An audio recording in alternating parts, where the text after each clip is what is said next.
లేలే Nigerian folk story ఒకటి ఉంది. చాలా చిన్న కథ, చాలా అద్భుతంగా ఉంటుంది. ఒక వేటగాడు అడవిలోకి వేటాడడానికి వెళ్తాడు. చెట్ల మధ్యన, చాలా దట్టమైన అడవుల మధ్యన తిరిగితే ఒక చోట తనకి ఒక స్కల్ కనపడుతుంది, ఒక పుర్రె. ఆ పుర్రెని ఆ వేటగాడు అడుగుతాడు, నిన్నెవరు ఇక్కడికి తీసుకొచ్చారు అని. ఆ పుర్రె అంటది, మాట్లాడడమే నన్ను ఇక్కడికి తీసుకొచ్చింది అని అంటది.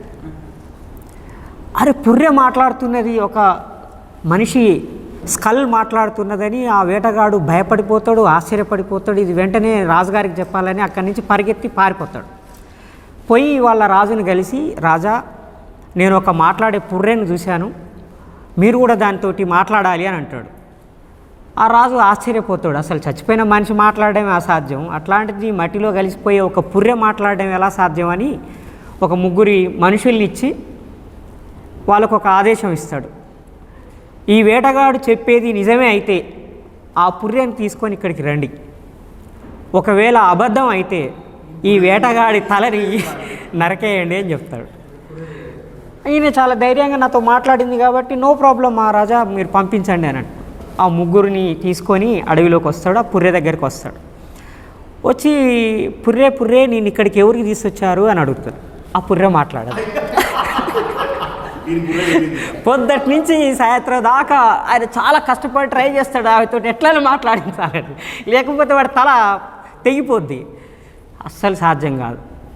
ఆ సైనికులు ఆ వేటగాడి శిరస్సుని ఖండించి వెళ్ళిపోతారు. వాళ్ళందరూ వెళ్ళిపోయాక అప్పుడు ఆ పుర్రె అడుగుతుంది, నిన్ను ఇక్కడికి ఎవరు తీసుకొచ్చిర్రు అని. మాట్లాడేవే నన్ను ఇక్కడికి తీసుకొచ్చింది అని చెప్తాడు వేటగాడు మాట్లాడేవే నన్ను ఇక్కడికి తీసుకొచ్చింది అని చెప్తాడు. అందుకని నేను ఎక్కువ మాట్లాడితే నా పరిస్థితి ఏంటో నాకు అర్థమవుతుంది. ఇది చాలా అద్భుతమైన స్టోరీ కానీ చాలా రిలవెన్స్ ఉండేది. అంటే ఎక్కువ మాట్లాడొద్దు, అతిగా మాట్లాడకూడదు అని చెప్పి ఒక అద్భుతమైన నైజీరియన్ ఫోక్. ఎందుకంటే ఇక్కడ కథల పేర్లే ఇంటి పేర్లుగా ఉన్నటువంటి రచయితలు ఉన్నారు ఇక్కడ మనకి. బా రహమతుల్లా బా అనే ఒక కథ రాసి ఇంటి పేరే బా అయిపోయింది. ఎండీనా ఎస్డీ అన్నా నువ్వు? మీరు ఎండీనా ఎస్డీనా ఎస్కేనా? షేకు అది తెలియదు మాకు, బా రహమతుల్లా తెలుసు. అంటే ఇంటి పేరు కథ పేరుగా మారిపోయిన కథకుల మధ్యన అతిగా మాట్లాడడానికి ఇక్కడ కూర్చున్నా. అందుకని కొద్దిగా జాగ్రత్తగా మాట్లాడాలి. సో కథ చాలా అద్భుతమైన కథలు రాస్తున్న మీ అందరికీ కథల గురించి, టెక్నిక్ గురించి ప్రత్యేకంగా చెప్పాల్సిన పని లేదు. ఆల్మోస్ట్ మీరందరూ ప్రాక్టీస్లో ఉన్నారు కాబట్టి. కానీ కొద్దిగా అకాడమిక్ బ్యాక్గ్రౌండ్లోంచి, అదేవిధంగా కథలు రాస్తున్న అనుభవంలోంచి కొన్ని విషయాలు మాత్రమే మీతో షేర్ చేసుకుంటాం. సో జనరల్లీ అకాడమిక్ డిస్కషన్లో కథ అంటే ఎట్లా ఉంటుంది, ఏముంటుంది అనే విషయాల్లో స్థూలంగా ఒక 3-4 పాయింట్లు. ఒకటి, కథలో కోహరెన్స్ ఉండాలి. రెండోది కాన్ఫ్లిక్ట్ ఉండాలి. మూడోది క్లైమాక్స్ ఉండాలి. నాలుగోది కంక్లూజన్ ఉండాలి. దీన్ని ఇంగ్లీష్ లిటరేచర్లో 4 C's అంటారు, 4 C'లు. సో కోహరెన్స్, ఇప్పుడు ఇంతకు ముందు చెప్పిన నైజీరియన్ స్టోరీలో వేటగాడితోటి వాక్యం మొదలవుతుంది. వేటగాడి జవాబుతోటి ఇక్కడికి మాట్లాడడమే నన్ను ఇక్కడికి తీసుకొచ్చింది అనే ఆ మాటతోటి కథ ముగుస్తుంది. That is coherence. ఫస్ట్ వాక్యానికి చివరి వాక్యానికి మధ్యన ఒక కోహరెన్స్ ఉండాలి, ఒక లింక్. అట్లాగే అట్లీస్ట్ ఫస్ట్ పారాగ్రాఫ్కి కనీసం లాస్ట్ పారాగ్రాఫ్కైనా ఒక రిలవెంట్ కోహరెన్స్ ఉండాలి. ఏదో ఒక రకమైన ఒక పాజిటివో నెగిటివో మొత్తం మీద అయితే దాని మధ్యన ఒక లంకే ఉండాలి. అందుకని ఫోకు టేల్స్లో కావచ్చు లేదా క్లాసిక్స్లో కావచ్చు మనకి ఈ రకమైన కోహరెన్స్ కనిపిస్తుంది. అట్లాగే కాన్ఫ్లిక్ట్ ఉండాలి. కథలో కాన్ఫ్లిక్ట్ అంటే సంఘర్షణ, ఘర్షణ లేదా వైరుధ్యం తప్పకుండా ఉండాలి. వైరుధ్యం అంటే విలన్కి హీరోకి మధ్యన జరిగే ఫైటే కానక్కర్లేదు, ఆలోచనలకు సంబంధించిన సంఘర్షణ కూడా కావచ్చు. బాహిర్ అంతర్ సంఘర్షణలకు సంబంధించిన విషయం కూడా కావచ్చు, లేదా రెండు సంస్కృతులకు సంబంధించిన సంఘర్షణ కావచ్చు, రెండు ఆలోచనలకు సంబంధించిన సంఘర్షణ కావచ్చు, ఇద్దరు వ్యక్తులకు సంబంధించిన సంఘర్షణ కావచ్చు, ఏదైనా కావచ్చు. ఒక సంఘర్షణ ఉండాలి. ఆ సంఘర్షణ లేకపోతే కథలో డెప్త్ రాదు. సంఘర్షణ లేకపోతే కథగా మారే అవకాశం చాలా తక్కువ ఉంటుంది. అందుకని ఇక ఒకసారి కాళోజీ కథల మీద రారా ఒక అద్భుతమైన విమర్శ రాశాడు. ఆ రోజుల్లో పుస్తక సమీక్ష రాశాడు. రాస్తూ ఆయన ఒక మాట అన్నాడు, కాళోజీ కథలు స్టోరీ ఆఫ్ మూడ్గా లేవు, స్టోరీ ఆఫ్ ఇన్సిడెంట్గా ఉన్నాయని రాశాడు రారా. ఆ మాట అన్నందుకు కాళోజీ బాగా బాధపడ్డాడు. కాళోజీ అభిమానులు కూడా చాలా హర్ట్ అయ్యారు. అది వేరే విషయం. కానీ ఈడ 2 పాయింట్లు చెప్తున్నాడు, story of mood, story of incident. చాలా వరకు నేను అబ్జర్వ్ చేసిన వాటిలో బహుజన కథల్లో స్టోరీ ఆఫ్ ఇన్సిడెంట్గానే ఉంటాయి. మనకి పీరియాడికల్గా సమాజంలో జరిగే సంఘర్షణలు అంటే ఘటనలు, ఒక భయంకరమైన బాధాకరమైన సంఘటన లేదా ఏదైనా ఒక ఐడియాలజికల్ సంఘటన ఏదైనా జరగగానే ఆ సంఘటనని కథగా రాయడం కోసం చాలా స్పీడ్గా కథగా రాసేస్తారు మనల్లో. అప్పుడు అది పూర్తి స్థాయిలో కథగా తయారు కాదు. అదొక సంఘటనని మనకి మళ్ళీ గుర్తు చేసినట్టుగా అనిపిస్తుంది. కానీ మనకి అది కథ అని ఎప్పుడు అనిపిస్తుంది అంటే దాంట్లో ఆ మూడ్ ఉండాలి, స్టోరీ ఆఫ్ మూడ్ ఉండాలి. ఆ మూడు లేకపోతే కథ రాదు. అందుకని కథలో ఈ స్టోరీ ఆఫ్ మూడ్ అనేది రావాలంటే ఏం చేయాలి? స్టోరీ ఆఫ్ మూడ్ రావాలని అంటే మనకి హీరో విలన్ ఉండడం ఎంత అయితే ముఖ్యమో నా అభిప్రాయం ప్రకారంగా దానికి ఒక సెట్టింగ్ అనేది కూడా ఉంటుంది. ఏ సెట్టింగ్లో జరుగుతూ ఉన్నది కథ, ఏ లొకేషన్లో కథ జరుగుతూ ఉన్నది, ఆ లొకేషన్లో ఉన్న వాతావరణం ఏంటిది, ముఖ్యంగా ఆ టైమ్ అండ్ స్పేస్ ఏ కాలంలో జరుగుతూ ఉన్నది, ఇవి కూడా మనం పట్టించుకోవాలి. ఎందుకంటే వాతావరణం అనే దాన్ని కథలోకి తీసుకురాకుండా ఆ వాతావరణంలోకి పాఠకుని తీసుకుపోకుండా మనం స్టోరీ ఆఫ్ మూడ్ని క్రియేట్ చేయలేం. సో బహుజన కథలో ప్రధానమైన విశిష్టత ఏంటిది? ఇతర కథల కంటే బహుజన కథ దేంట్లో భిన్నమైనది? సబ్జెక్టులో భిన్నమైనదా, దాని నేరేషన్లో భిన్నమైనదా, దేంట్లో భిన్నమైనది? జీవితాలు, బాధలు, దుఃఖాలు, అవమానాలు అందరికీ ఉన్నాయే. కాకపోతే కొద్దిగా కుల వివక్ష ఎక్కువగా ఉండొచ్చు, అదొక్కటే సరిపోదు కదా. కానీ మనం ఏం చేస్తున్నాము? బహుజన సంస్కృతిని కథలోకి తీసుకురావడం మూలంగా బ్రాహ్మణీయ కథకి బహుజన కథకి మధ్యన ఒక స్పష్టమైన గీత గీస్తున్నాం మనం. శ్రీపాద సుబ్రహ్మణ్యం గారి కథలు చదివినప్పుడు, లేకపోతే ఇంకా మిగతా వాళ్ళ కథలు చదివినప్పుడు ఆ బ్రాహ్మణ కుటుంబాల నేపథ్యం, బ్రాహ్మణ సంస్కృతి దాన్ని ప్రధానంగా చూపిస్తారు. బుచ్చిబాబు చివరికి మిగిలేది నవల చాలా అద్భుతమైంది. కానీ ఆ నవల నిండా బ్రాహ్మణికపు భాషే ఉంటుంది. మీ బ్రాహ్మణలాగా కాదు మేము అని అంటది కోమలి. కావాలని ముట్టుకోవడానికి ప్రయత్నం చేసినప్పుడు, ఆమెతోటి పడుకోవాలని ఆయన ప్రయత్నం చేసినప్పుడు నేను మీ బ్రాహ్మణలాగా కాదు అని అంటది. అంటే ఆ బ్రాహ్మణ సంస్కృతిని, బ్రాహ్మణ భాషని వాళ్ళు వాతావరణం రూపంలో కథల్లోకి, నవల్లోకి తీసుకొచ్చినప్పుడు, బహుజనులుగా మనం కథలు రాసేటప్పుడు బహుజన సంస్కృతిని, బహుజన నేపథ్యాన్ని కూడా మనం కథల్లోకి తీసుకురావాలి. ఆ రకంగా చూసినప్పుడు మనం చాలా వరకు సక్సెస్ అయినాం. మనం వాస్తవం చెప్పాలంటే బహుజన కథలు, ఉదాహరణకి ముస్లిం కథా సాహిత్యాన్ని తీసుకోండి. ముస్లిం కథల నిండా ముస్లిం సంస్కృతిని తీసుకొచ్చారు. అధూరే కథల్లో కావచ్చు, బక్రీ కథల్లో కావచ్చు, బా రహమతుల్లా కథల్లో కావచ్చు, ఈ కథలన్నీ చూసినప్పుడు ముస్లిం వాతావరణం అంటే కేవలం భాష మాత్రమే కాదు, ముస్లిం వాతావరణం అంటే భాష మాత్రమే కాదు, వాళ్ళ సంస్కృతి, వాళ్ళ జీవన విధానము, వాళ్ళు నివసించే ఆ ప్రాంతంలో కనిపించే వస్తువులు అవన్నీ కలిపితేనే కదా.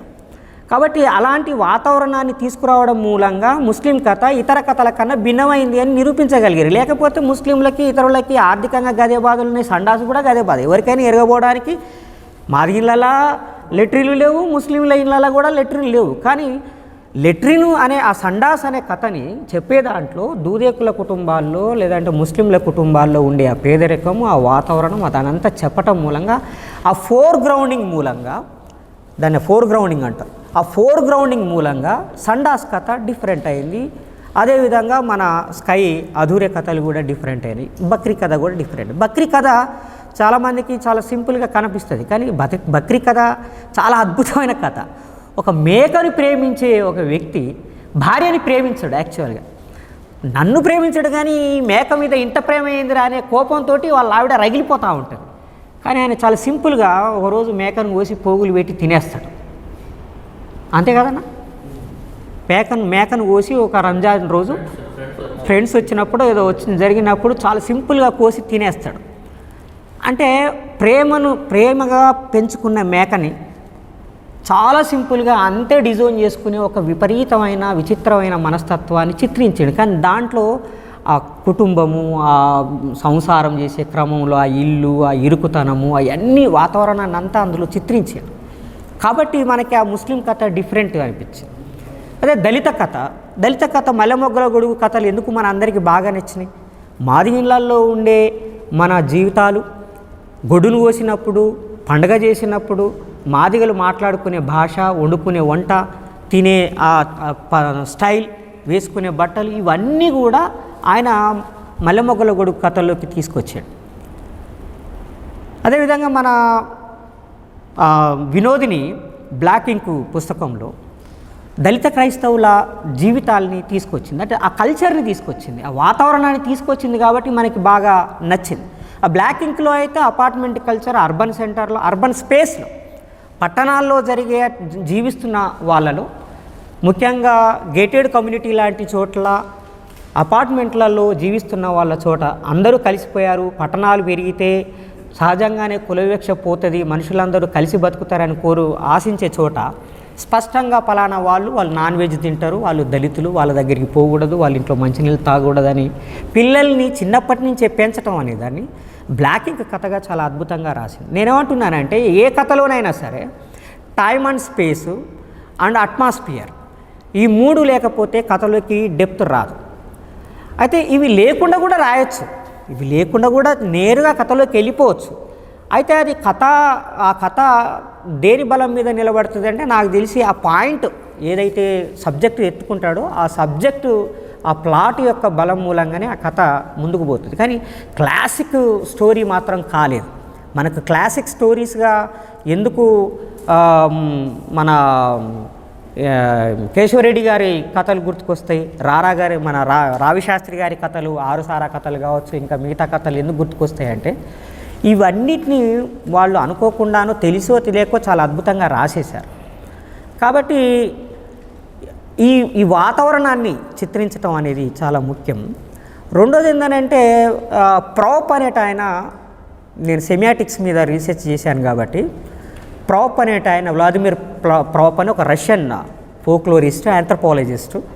ఆయన జానపద కథల్లో ప్యాటర్న్స్ని చేశాడు. ఎన్ని ప్యాటర్న్స్ ఉంటాయి, అసలు ఏమేమి ఉంటాయి, hero, villain, supporting characters, hero ఇల్లు వదిలేసి వెళ్ళిపోవటము, ఇంట్లోంచి నెట్టేయటము, లేదా ఇల్లు వదిలేసి వెళ్ళిపోవటము, అక్కడ తాను ఘర్షణ పడటము, అక్కడి నుంచి మళ్ళీ ఇంటికి రావాలని ప్రయత్నం చేసే క్రమంలో తనకి ఆటంకాలు ఎదురు కావటము, చివరికి ఇంటికి చేరుకునేడానికి ముందు కూడా మళ్ళీ ఒక సమస్య వచ్చి తల్లిని కలుసుకోకుండా ఏమైపోతుంది అనే ఒక టెన్షన్, ఇట్లాంటి ఒక మొత్తం ముక్కలుగా చేసి ఆ ప్యాటర్న్స్ అన్నింటినీ చెప్పాడు. ఆల్మోస్ట్ ఒక 24 ప్యాటర్న్స్ని ప్రాపు చెప్పాడు.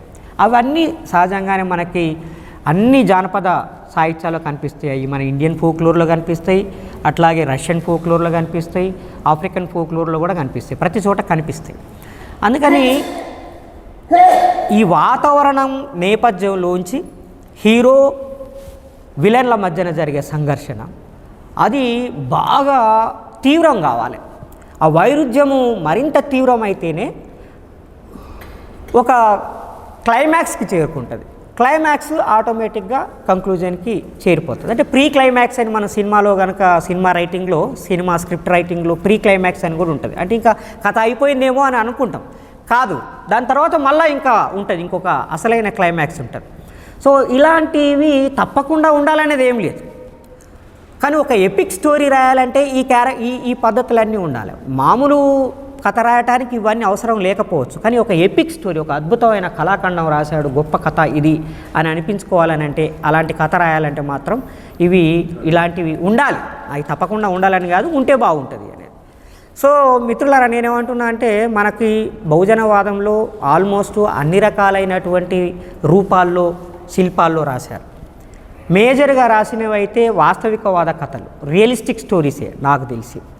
ఈ రియలిస్టిక్ స్టోరీస్ పొలిటికల్ రియలిజం ఉంది, కల్చరల్ రియలిజం ఉంది, సోషల్ రియలిజం ఉంది, రిలీజియస్ రియలిజం కూడా ఉంది. అంటే మతపరమైన వాస్తవికత ఉన్నది, సాంస్కృతిక వాస్తవికత, సామాజిక వాస్తవికత, రాజకీయ వాస్తవికత.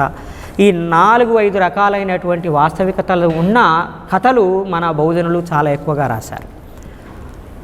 చైతన్య స్రవంతి టెక్నిక్లో రాసినటువంటి కథలు కూడా ఉన్నాయి. దాంట్లో మన స్కై ఒక కథ రాస్తాడు, బాగా తాగిన తర్వాత చచ్చిపోయిన తర్వాత ఏమవుతుంది అని ఒక కథ ఉంటుంది. అట్లాగే షాజహాన్ కూడా ఒక కథ రాసింది చైతన్య స్రవంతి పద్ధతిలో. దాని గురించి అంపశయ్య నవీన్ రాతలని మనకు తెలుసు. అంపశయ్య నవీన్ చిన్న చిన్న కథలు కూడా రాశాడు వీటికి సంబంధించి. అయితే నాకు చాలా రకాలైన టెక్నిక్లు రాసినప్పటికీ నేను మ్యాజికల్ రియలిజం గురించి లాస్ట్కి మాట్లాడతాను. ఎందుకంటే ప్రాచీన ఈజిప్టు కథల్లో ఒక 2 కథలు మ్యాజికల్ రియలిజం గురించి ఉన్నాయి, అవి చెప్తాను. నేను ఇంతకుముందు అన్న ఎడ్గార్ ఎలన్ పో గురించి చెప్పారు. తెలుగు సాహిత్యంలో బై డిఫాల్ట్ థ్రిల్లర్స్ రాయడం ఎందుకో అది చాలా నాసిరకం పని అనుకున్నారు. థ్రిల్లర్ స్టోరీస్ రాయటం, ఒక సైకిక్ స్టోరీస్ మనకి స్ట్రీమ్ ఆఫ్ కాన్షియస్నెస్ టెక్నిక్లో కథలు రాయటం ఉంది, కానీ క్రైమ్ స్టోరీస్ రాయటం అనేది లేదు. క్రైమ్ స్టోరీస్ రాయటం అనేది చాలా చీప్ అయినట్టుగా, అది నేరస్తులు మా కోసం నేరాలు పెంచడం కోసం రాసినట్టుగా మనం ఫీల్ అయ్యాం. రొమాంటిక్ స్టోరీస్ రాసినంతగా క్రైమ్ థ్రిల్లర్స్ రాయలేదు మనం. కొన్ని మార్షల్ ఆర్ట్స్ టెక్నిక్స్తో ఉండేటువంటి ఆ మధుబాబు రాసే ఆ షాడో లాంటి నవలలు చూసాం, కానీ ఒరిజినల్గా మనిషిలో ఉండే పోరాట తత్వాన్ని మార్షల్ ఆర్ట్స్ నేపథ్యంలోనే కానీ లేదనంటే మనిషిలో ఉండే ఒక నేర ప్రవృత్తిని చూపించే కథలు రాయలేదు. ఎడ్గార్ ఎలన్ పో చాలా అద్భుతమైన థ్రిల్లర్స్ రాశాడు ఆయన. ఆ కథ పేరు నాకు గుర్తుకులేదు, కానీ ఒక కథలో ఆయన పనిచేసే యజమాని యొక్క కన్ను అంటే తనకి నచ్చదు. ఆ కన్నులోకి చూస్తే తనకి చిర్రెత్తిపోతూ ఉంటుంది, అసలు వీని చంపేయాలని కోపం వస్తూ ఉంటుంది. ఆ ముసలాయన చాలా పెద్ద మనిషి, అబౌవ్ 60 years ఉంటుంది. ఆయన్ని చంపాలని చాలాసార్లు అనుకుంటాడు. ఆయన పడుకున్నప్పుడల్లా పోయి ఇట్లా కన్ను తెరిచి చూసి మళ్ళా ఆపుకొని వచ్చేస్తూ ఉంటాడు. ఒకరోజు పట్టలేక ఎవరు లేని సమయంలో ఆ కంట్లో కత్తితో పొడిచి పొడిచి పొడిచి చంపేస్తాడు. చంపేసి ఏం చేయాలో తెలియక మొత్తం బాడీని ముక్కలు చేసేస్తాడు. తలను వేరు చేస్తాడు, షోల్డర్స్ని అన్నిటిని వేరు చేసి ఎక్కడ విసిరేయాలో తెలియదు. ఏం చేస్తాడంటే పైన కప్పులో పెట్టేస్తాడు. పైన కబ్బోర్డ్ ఇదంతా ఉంటుంది కదా, మనం ఏసీ పెట్టినట్టుగా ఆ పైన కబ్బోర్డ్లో పెట్టి బిగించేస్తాడు. అయితే ముసలాయన్ని చంపేటప్పుడు అరిస్తే పక్కింటోళ్ళు ఆ అరుపులు విని పోలీసులకు ఇన్ఫార్మ్ చేస్తారు. పోలీసు వాళ్ళు వచ్చేలోపు మొత్తం రక్తం చుక్క కూడా లేకుండా శుభ్రంగా చేసి అసలు ఏం జరగనట్టుగా ఉంటాడు. పోలీసు వాళ్ళు వచ్చి లోపలికి వస్తారు వెతకడానికి. ఇక్కడ ఏదో అరుపులు వినపడ్డాయట. ఏమైంది అని అంటే నేనే అరిచాను అని అంటాడు. నువ్వెందుకు అరిచినావు అంటే నాకు అట్లా అనిపించింది అరవాలని గట్టిగా, అందుకని నేను అరిచినా, కానీ ఇక్కడ ఎవరేం జరిగింది, మీ యజమాని ఏడి అని అంటే మా యజమాని ఊరికి పోయిండు అని అంటాడు. చెప్పకుండా సడన్గా ఊరికి వెళ్ళిపోయిండు అని అంటాడు.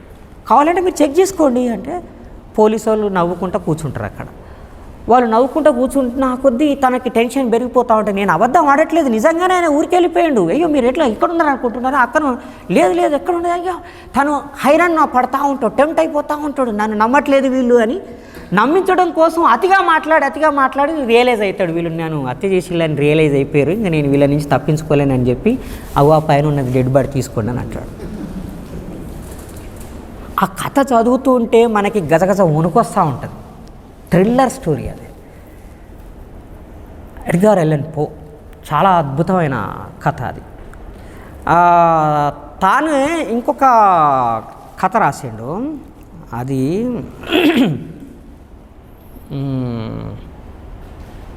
వన్ సెకండ్, అది ఏం కథ అంటే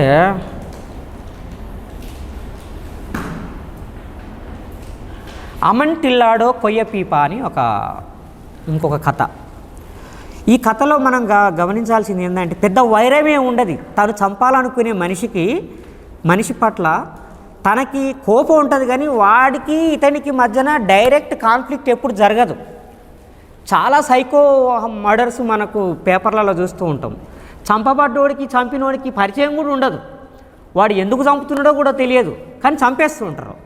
అలాంటి సైకోసిస్ ఈ కథలో ఆ పట్టణంలో కూడా చాలా బాగా మంచోడని కాదు, కానీ వాడు ఈయనని గాయపరుస్తాడు. ఎలా గాయపరిచిండు, ఎందుకు గాయపరిచిండు అది ఏమి రాయడు అందులో, కానీ ఆయన నన్ను గాయపరిచిండు, నాకు నచ్చలేదు ఆయన బిహేవియరు, వాడిని ఏమైనా చేసి చంపాలి నేను అని అనుకుంటాడు. ఎట్లా చంపాలి ప్లాన్ చేస్తాడు. వాడికి పాత వైన్ని గుర్తుపట్టే ఒక తెలివి ఉన్నది. చాలా మంచి వైన్ ఏంటిది అనేది తను మాత్రమే గుర్తుపట్టగలుగుతాడు, ఇంకెవడు గుర్తుపట్టలేడు ఆ టౌన్లో. అందుకని నేను ఏం చేస్తాడంటే చాలా పురాతనమైన సమాధులు ఉన్న ఒక నేలమాలిగల్లో ఒక అద్భుతమైన వైన్ ఉన్నది. అది ఏదో వైన్ ఆ పేరు అది చెప్తాడు. ఆ వైన్ ఉందాట అక్కడ, అది నువ్వేమన్నా అది కరెక్టేనా, అది నిజమైన వైనో కాదు, నువ్వు గుర్తుపట్టగలుగుతావా అని అంటాడు. నన్ను గుర్తుపట్టగలుగుతావా అంటావా, చూద్దాంపా అని అంటాడు. నన్ను చూపిస్తాడు, లోపలికి తీసుకుపోతాడు. ఇక ఎక్కడో లోపలికి తీసుకుపోతాడు. మొత్తం పుర్రెలు ఎముకలు అవన్నీ ఉంటాయి అన్నమాట లోపలికి తీసుకుపోతే ఒక లోపలికి పోయినాక ఒక బాటిల్ దొరుకుతుంది. ఆ బాటిల్ తీసుకుంటాడు. వాడు వాసన చూస్తాడు, చూసి ఇది అదే అని అంటాడు. నేను నమ్మా, నువ్వు తాగి చెప్పాను అంటాడు. వాడు తాగుతాడు. నువ్వు కూడా తాగంటాడు. నేను తాగాను, అది నిజంగానే అది కాను, ఆ వైనో కాదు, నేను తాగాను అని అంటాడు. నువ్వు తాగకపోతే నాకే మంచిది, నేనే తాగుతా అని చెప్పి వాడు తాగుతా ఉంటాడు. తాగుతా ఉంటే ఈడేం చేస్తాడు, అప్పటికే సిద్ధంగా పెట్టుకున్నటువంటి మంచి సిమెంటు, కంకర, రాళ్ళు అవన్నీ సిద్ధంగా చేసి పెట్టుకుంటాడు. వాడు అవతల తాగుతూ ఉంటే యువతల గోడ కడతా ఉంటాడు. వాడు తాగి పడిపోతాడు, వానికి మెలకు రాదిక. వాడు సమాధి కట్టేస్తాడు. కట్టేసి ఇంకెక్కడి నుంచి అయినా తప్పించుకొని వస్తాడా అని చూస్తూ ఉంటాడు. ఎక్కడి నుంచి కూడా రాదు అనగానే లాస్ట్ ఇటుక పెడ్డ కట్టేసి వచ్చేస్తాడు. వాడు రే అని చెప్పి అరుస్తాడు. వానికి అర్థమైపోతుంది వీడు నన్ను చంపేస్తున్నాడు అని. వాడు ఆ చావు భయంలోంచి ఒక వికటాట్టహాసం చేస్తాడు, నవ్వుతాడు, నువ్వు నన్ను మోసం చేసి చంపేస్తున్నావురా అని.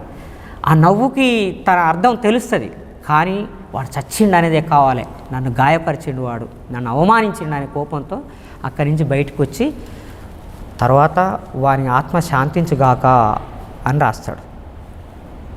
అమెంటిల్లాడో ఆ పీప అనేది, ఆ కొయ్య పీప అనే కథ చదువుతూ ఉంటే ఒక సైకోసిస్ తోటి మర్డర్ ఎలా చేస్తారు అనేది మనకు భయం కలుగుతుంది.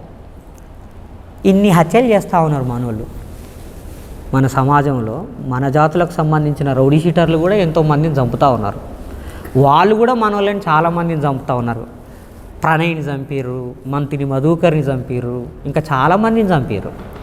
కనీసం మనం వాళ్ళని చంపిన స్టోరీలనైనా ఒక థ్రిల్లర్ ఫామ్లో రాయలేకపోయాం, ఒక థ్రిల్లర్ జానర్లో రాయలేకపోయాం.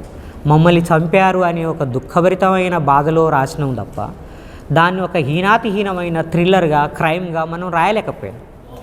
పోని మనమైన అవతలని చంపినప్పుడు ఆ చంపడాన్ని ఎంత కసిగా చంపామనే కథ కూడా ఇప్పటి వరకు మనం రాయలేకపోయినాం. అసలు ఈ థ్రిల్లర్ అనే జానర్నే మనం ఇంతవరకు పట్టించుకోలేదు. ఎందుకు పట్టించుకోకూడదు? మనం థ్రిల్లర్ రాస్తే కేవలం సినిమా రైటర్స్ మాత్రమే రాయాలా? సినిమాలు తీస్తే చాలా ఇంట్రెస్ట్గా చూస్తున్నాం కదా, అదే క్రైమ్ థ్రిల్లర్స్ని చాలా అద్భుతంగా 100 days ఆడిన క్రైమ్ థ్రిల్లర్స్ కూడా వచ్చినాయి కదా. కానీ కథా సాహిత్యంలో మాత్రం క్రైమ్ థ్రిల్లర్ ఎందుకు రాకూడదు? ఇది మనం ఆలోచించాల్సినటువంటి విషయం. అందుకని మనం ఈ థ్రిల్లర్ జానర్ని కూడా రాస్తే బాగుంటుంది అని నా ఉద్దేశం. ఇంకా ఆఖరిగా మీకు అందరికీ చాలా టెక్నిక్లు తెలుసు. మనకి మ్యాజికల్ రియలిజంలో, తెలుగులో మ్యాజికల్ రియలిజం స్టోరీస్ రాసిన వాళ్ళలో నాకు తెలిసి చాలా గొప్ప magical realist writer doctor V Chandrasekhar Rao. సరే, ఆయన ఇంకెవరికి ఒక పెద్ద ఆయనకి మునిపెళ్ళ రాజు కథలకి ఆ జానర్లో రాసినందుకు ఆయనకి కేంద్ర సాహిత్య అకాడమీ అవార్డు ఇచ్చారు. నిజంగా అందులో మ్యాజికల్ రియలిజం టెక్నిక్ ఏమి ఉండదు మునిపెళ్ళ రాజు కథల్లో. ప్యూర్లీ థియరిటికల్గా కానీ టెక్నికల్గా కానీ మ్యాజికల్ రియలిజం టెక్నిక్ని అడాప్ట్ చేసుకొని రాసిన ఏకైక తెలుగు రచయిత నాకు తెలిసి డాక్టర్ వి చంద్రశేఖరరావు. ఆ కథలు మీరు చదివి ఉంటారు. చిట్ట చివరి రేడియో నాటకము, మాయాలాంతరు, 5 హంసలు అనే నవల, మోహన్ రావు ఆత్మహత్యన నరసింహరావు ఆత్మహత్య, అలాంటి కథలని మీరు మాయాలాంతర్లో అయితే ఇంకా చాలా అద్భుతంగా కథలు ఉంటాయి. సరే, ఆ కథలు మీకు తెలుసు కాబట్టి నేను అందులోకి పోను. కానీ ఇంకా ప్రాచీన ఈజిప్టు కథ ఒక కథ చెప్తా. అంటే అందులో 2 కథలు ఉంటాయి. దయచేసి ఇందులో ఉన్న వాళ్ళు ఎవరు కూడా నన్ను తప్పుపట్టడానికి వీల్లేదు. ఎందుకంటే అవి క్రీస్తు పూర్వము 7,000 సంవత్సరాల క్రితం నాటి కథలు. మనకి అత్యంత ప్రాచీనమైన లిఖిత సాహిత్యము ఈజిప్టు నాగరికతలోనే దొరుకుతున్నది. బుక్ ఆఫ్ డెడ్ అనే పుస్తకాలు, అంటే నంబర్ ఆఫ్ బుక్స్ ఉంటాయి. ఇది పిరమిడ్లలో చనిపోయిన వాళ్ళ గురించి, చనిపోయిన వాళ్ళ చరిత్రని, వాటన్నింటినీ తెలియజేసే వివరాలన్నీ ఆ గోడల మీద రాశారు. వాటిని బుక్ ఆఫ్ డెడ్ అని అంటారు, చనిపోయిన వాళ్ళ మృతజీవుల పుస్తకాలు. అట్లా దొరికినటువంటి అనేక గాథల్లో ఈజిప్టు అతి ప్రాచీన ఈజిప్టు గాథలు కూడా కొన్ని దొరికినాయి. దాంట్లో ఒక కథ మంత్రాలకు సంబంధించి, తంత్రాలు అంటే మ్యాజికల్ రియలిజానికి సంబంధించిన స్టోరీసు. వెబనార్ అనే ఒక పూజారి ఉంటాడు. ఆ పూజారికి అందమైన భార్య ఉంటుంది. పూజారికి సంపద ఉన్నది, గౌరవం ఉన్నది, చాలా ఉన్నాయి. రోజు పూజారి ఇంటి దగ్గర నుంచి గుడికి వెళ్ళిపోగానే భార్య తన బాయ్ ఫ్రెండ్ తోటి ఎంజాయ్ చేస్తూ ఉంటుంది. ఆ పక్కనే ఒక అబ్బాయి ఉంటాడు. వాళ్ళ ఇంటి దగ్గర వీళ్ళ ఇంటి పక్కనే ఒక కొలను ఉంటుంది. పూజారి బయటికి వెళ్ళిన తర్వాత పూజారి భార్య తన ప్రియుడితో కలిసి గడుపుతూ ఉంటారు. ఆ విషయాన్ని ప్రధాన సేవకుడు చూసి పూజారికి ఇన్ఫామ్ చేస్తాడు, అమ్మగారు వేరే ఒక యువకుడితోటి సంబంధం పెట్టుకున్నది అని. దానికి పూజారి బాధపడతాడు, కోపం వస్తుంది. ఆయన ఏం చేస్తాడు, ఒక మైనపు ముసలిని, 7 అంగుళాల మైనపు ముసలిని తయారు చేసి మంత్రం చదివి ఆ ప్రధాన సేవకుడికి ఇస్తాడు. ఆ యువకుడు రత్యానంతరము కొలంలో దిగి స్నానం చేస్తున్నప్పుడు, కొలనులో మునిగినప్పుడు ఈ మైనపు ముసలిని అందులో వదిలేయి అని చెప్తాడు. నెక్స్ట్ డే పూజారి బయటికి వెళ్ళిపోగానే వాళ్ళ ప్రియుడితోటి గడుపుతుంది ఆమె. ప్రియురాలతోటి సంతోషపడ్డ తర్వాత ఆ యువకుడు ఆ కొలంలో దిగి స్నానం చేస్తూ ఉంటాడు. వాడు నీళ్ళల్లో మునగ్గానే ఈ మంత్రించిన మైనపు బొమ్మని, ముసలి బొమ్మని నీళ్ళల్లో వదులుతాడు ప్రధాన సేవకుడు. అది 12 అడుగుల ముసలిగా మారి ఆ యువకుని నోట గరుచుకొని ఆ కొలంలోని అడుగు భాగంలోకి వెళ్ళిపోతుంది. వారం రోజులకి ఆ పూజారి రాజుగారిని పిలుచుకొచ్చి కొలం దగ్గర నిలబెట్టి మంత్రం చదువుతాడు.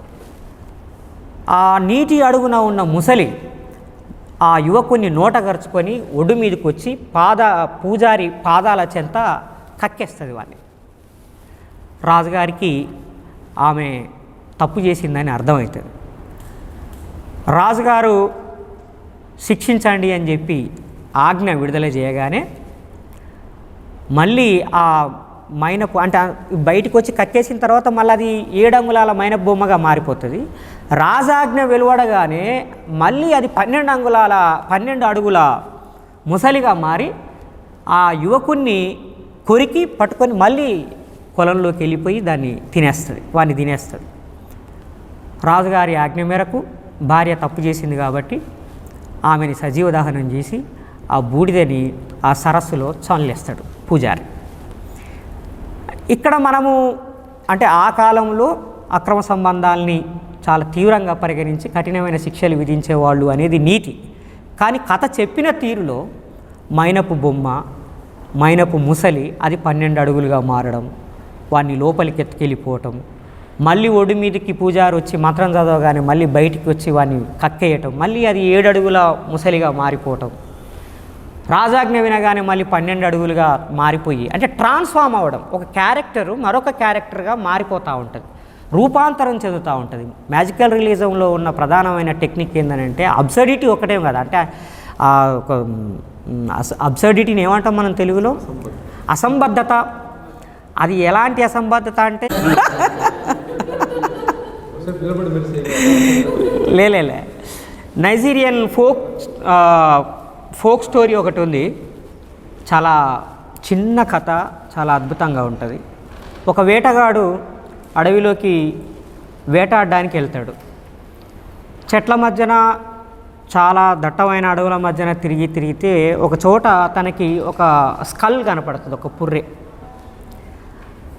ఆ పుర్రెని ఆ వేటగాడు అడుగుతాడు, నిన్నెవరు ఇక్కడికి తీసుకొచ్చారు అని. ఆ పుర్రె అంటది, మాట్లాడడమే నన్ను ఇక్కడికి తీసుకొచ్చింది అని అంటది. అరే, పుర్రె మాట్లాడుతున్నది, ఒక మనిషి స్కల్ మాట్లాడుతున్నదని ఆ వేటగాడు భయపడిపోతాడు, ఆశ్చర్యపడిపోతాడు. ఇది వెంటనే రాజుగారికి చెప్పాలని అక్కడి నుంచి పరిగెత్తి పారిపోతాడు. పోయి వాళ్ళ రాజుని కలిసి, రాజా, నేను ఒక మాట్లాడే పుర్రెను చూశాను, మీరు కూడా దానితోటి మాట్లాడాలి అని అంటాడు. ఆ రాజు ఆశ్చర్యపోతాడు, అసలు చచ్చిపోయిన మనిషి మాట్లాడడం అసాధ్యం, అట్లాంటిది మట్టిలో కలిసిపోయే ఒక పుర్రె మాట్లాడడం ఎలా సాధ్యం అని ఒక 3 మనుషుల్ని ఇచ్చి వాళ్ళకు ఒక ఆదేశం ఇస్తాడు. ఈ వేటగాడు చెప్పేది నిజమే అయితే ఆ పుర్రెని తీసుకొని ఇక్కడికి రండి, ఒకవేళ అబద్ధం అయితే ఈ వేటగాడి తలని నరకేయండి అని చెప్తాడు. ఈయన చాలా ధైర్యంగా నాతో మాట్లాడింది కాబట్టి నో ప్రాబ్లం మహారాజా, మీరు పంపించండి అన్నట్టు ఆ 3 తీసుకొని అడవిలోకి వస్తాడు. ఆ పుర్రె దగ్గరికి వస్తాడు. వచ్చి పుర్రె నేను ఇక్కడికి ఎవరికి తీసుకొచ్చారు అని అడుగుతాడు. ఆ పుర్రె మాట్లాడదు. పొద్దుటి నుంచి సాయంత్రం దాకా ఆయన చాలా కష్టపడి ట్రై చేస్తాడు ఆమెతో ఎట్లయినా మాట్లాడించాలని, లేకపోతే వాడి తల తెగిపోద్ది. అస్సలు సాధ్యం కాదు. ఆ సైనికులు ఆ వేటగాడి శిరస్సుని ఖండించి వెళ్ళిపోతారు. వాళ్ళందరూ వెళ్ళిపోయినాక అప్పుడు ఆ పుర్రె అడుగుతుంది, నిన్ను ఇక్కడికి ఎవరు తీసుకొచ్చిర్రు అని. మాట్లాడమే నన్ను ఇక్కడికి తీసుకొచ్చింది అని చెప్తాడు వేటగాడు.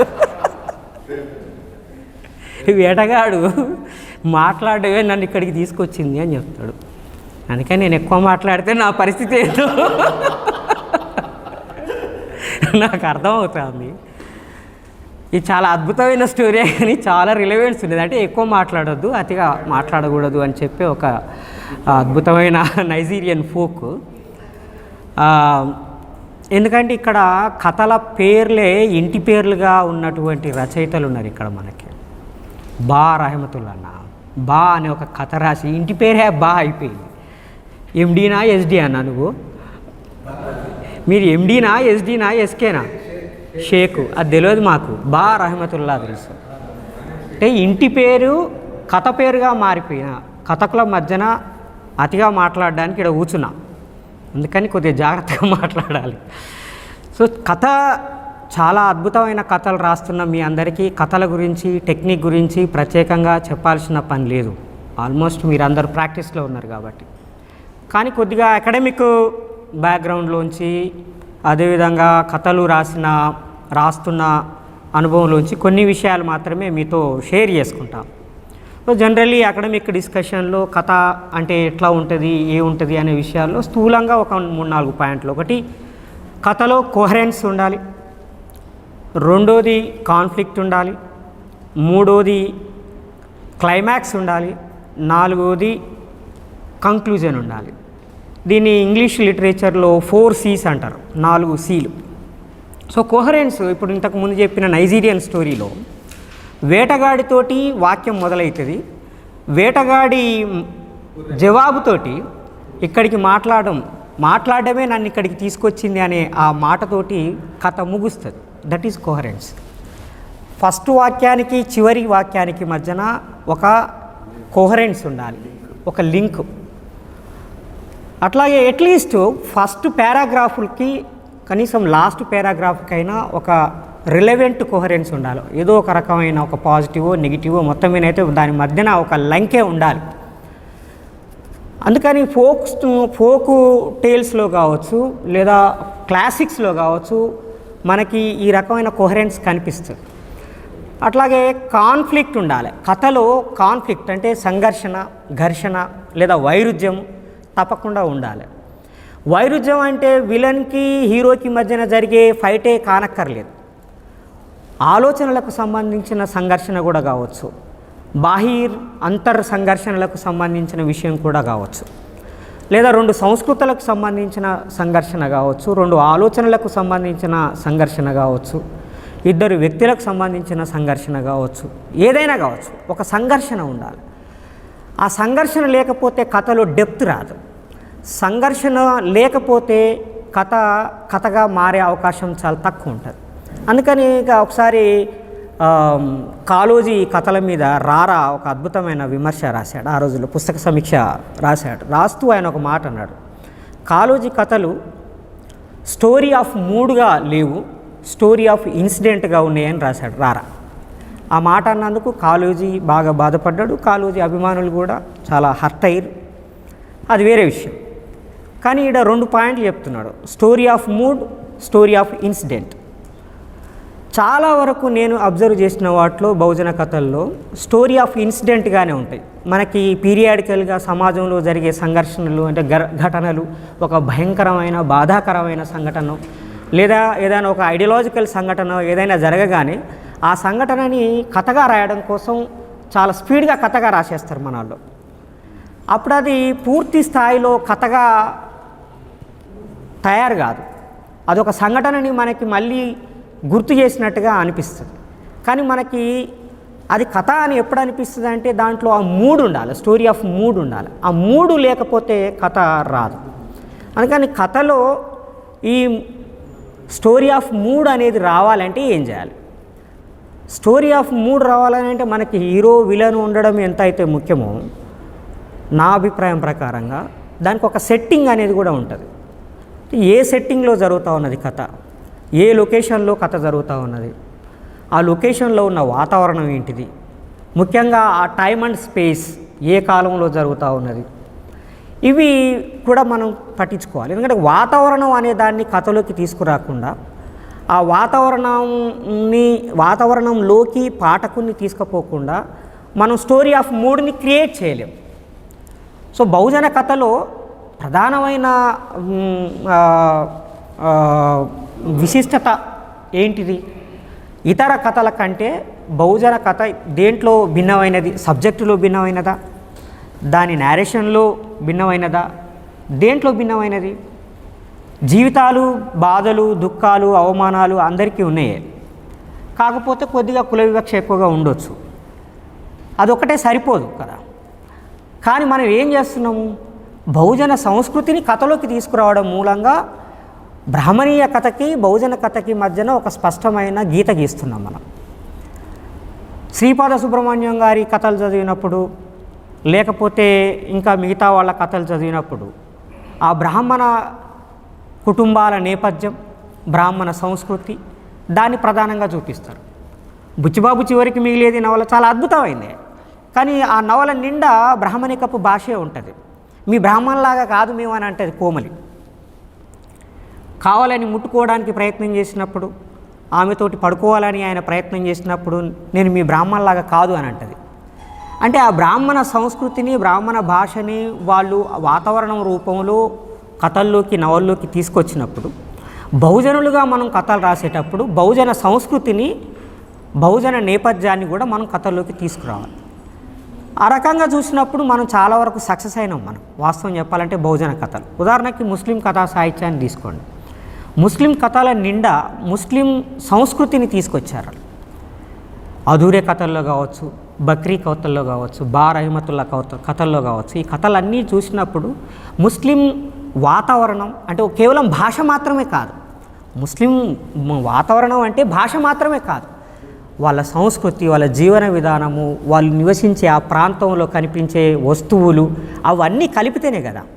కాబట్టి అలాంటి వాతావరణాన్ని తీసుకురావడం మూలంగా ముస్లిం కథ ఇతర కథల కన్నా భిన్నమైంది అని నిరూపించగలిగారు. లేకపోతే ముస్లింలకి, ఇతరులకి ఆర్థికంగా గదే బాధలు ఉన్నాయి, సండాసు కూడా గదే బాధ. ఎవరికైనా ఎరగబోవడానికి మాది ఇళ్ళలా లెట్రిన్లు లేవు, ముస్లింల ఇళ్ళలా కూడా లెట్రిన్లు లేవు. కానీ లెట్రిన్ అనే ఆ సండాస్ అనే కథని చెప్పే దాంట్లో దూదేకుల కుటుంబాల్లో లేదంటే ముస్లింల కుటుంబాల్లో ఉండే ఆ పేదరికము, ఆ వాతావరణం అదంతా చెప్పటం మూలంగా, ఆ ఫోర్ గ్రౌండింగ్ మూలంగా, దాన్ని ఫోర్ గ్రౌండింగ్ అంటారు, ఆ ఫోర్ గ్రౌండింగ్ మూలంగా సండాస్ కథ డిఫరెంట్ అయింది.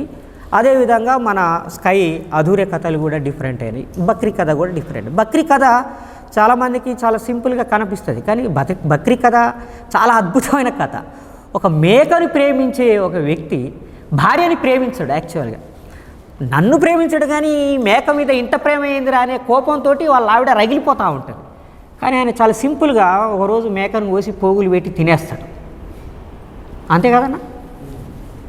మేకను కోసి ఒక రంజాన్ రోజు ఫ్రెండ్స్ వచ్చినప్పుడు ఏదో జరిగినప్పుడు చాలా సింపుల్గా కోసి తినేస్తాడు. అంటే ప్రేమగా పెంచుకున్న మేకని చాలా సింపుల్గా అంతే డిజైన్ చేసుకుని ఒక విపరీతమైన విచిత్రమైన మనస్తత్వాన్ని చిత్రించాడు. కానీ దాంట్లో ఆ కుటుంబము, ఆ సంసారం చేసే క్రమంలో ఆ ఇల్లు, ఆ ఇరుకుతనము, అవన్నీ వాతావరణాన్ని అంతా అందులో చిత్రించాడు. కాబట్టి మనకి ఆ ముస్లిం కథ డిఫరెంట్గా అనిపించింది. అదే దళిత కథ మల్లెమొగ్గల గొడుగు కథలు ఎందుకు మన అందరికీ బాగా నచ్చినాయి? మాది ఇళ్ళల్లో ఉండే మన జీవితాలు, గొడును కోసినప్పుడు, పండగ చేసినప్పుడు మాదిగలు మాట్లాడుకునే భాష, వండుకునే వంట, తినే స్టైల్, వేసుకునే బట్టలు, ఇవన్నీ కూడా ఆయన మల్లెమొగ్గల గొడుగు కథల్లోకి తీసుకొచ్చాడు. అదేవిధంగా మన వినోదిని బ్లాక్ ఇంక్ పుస్తకంలో దళిత క్రైస్తవుల జీవితాలని తీసుకొచ్చింది. అంటే ఆ కల్చర్ని తీసుకొచ్చింది, ఆ వాతావరణాన్ని తీసుకొచ్చింది. కాబట్టి మనకి బాగా నచ్చింది.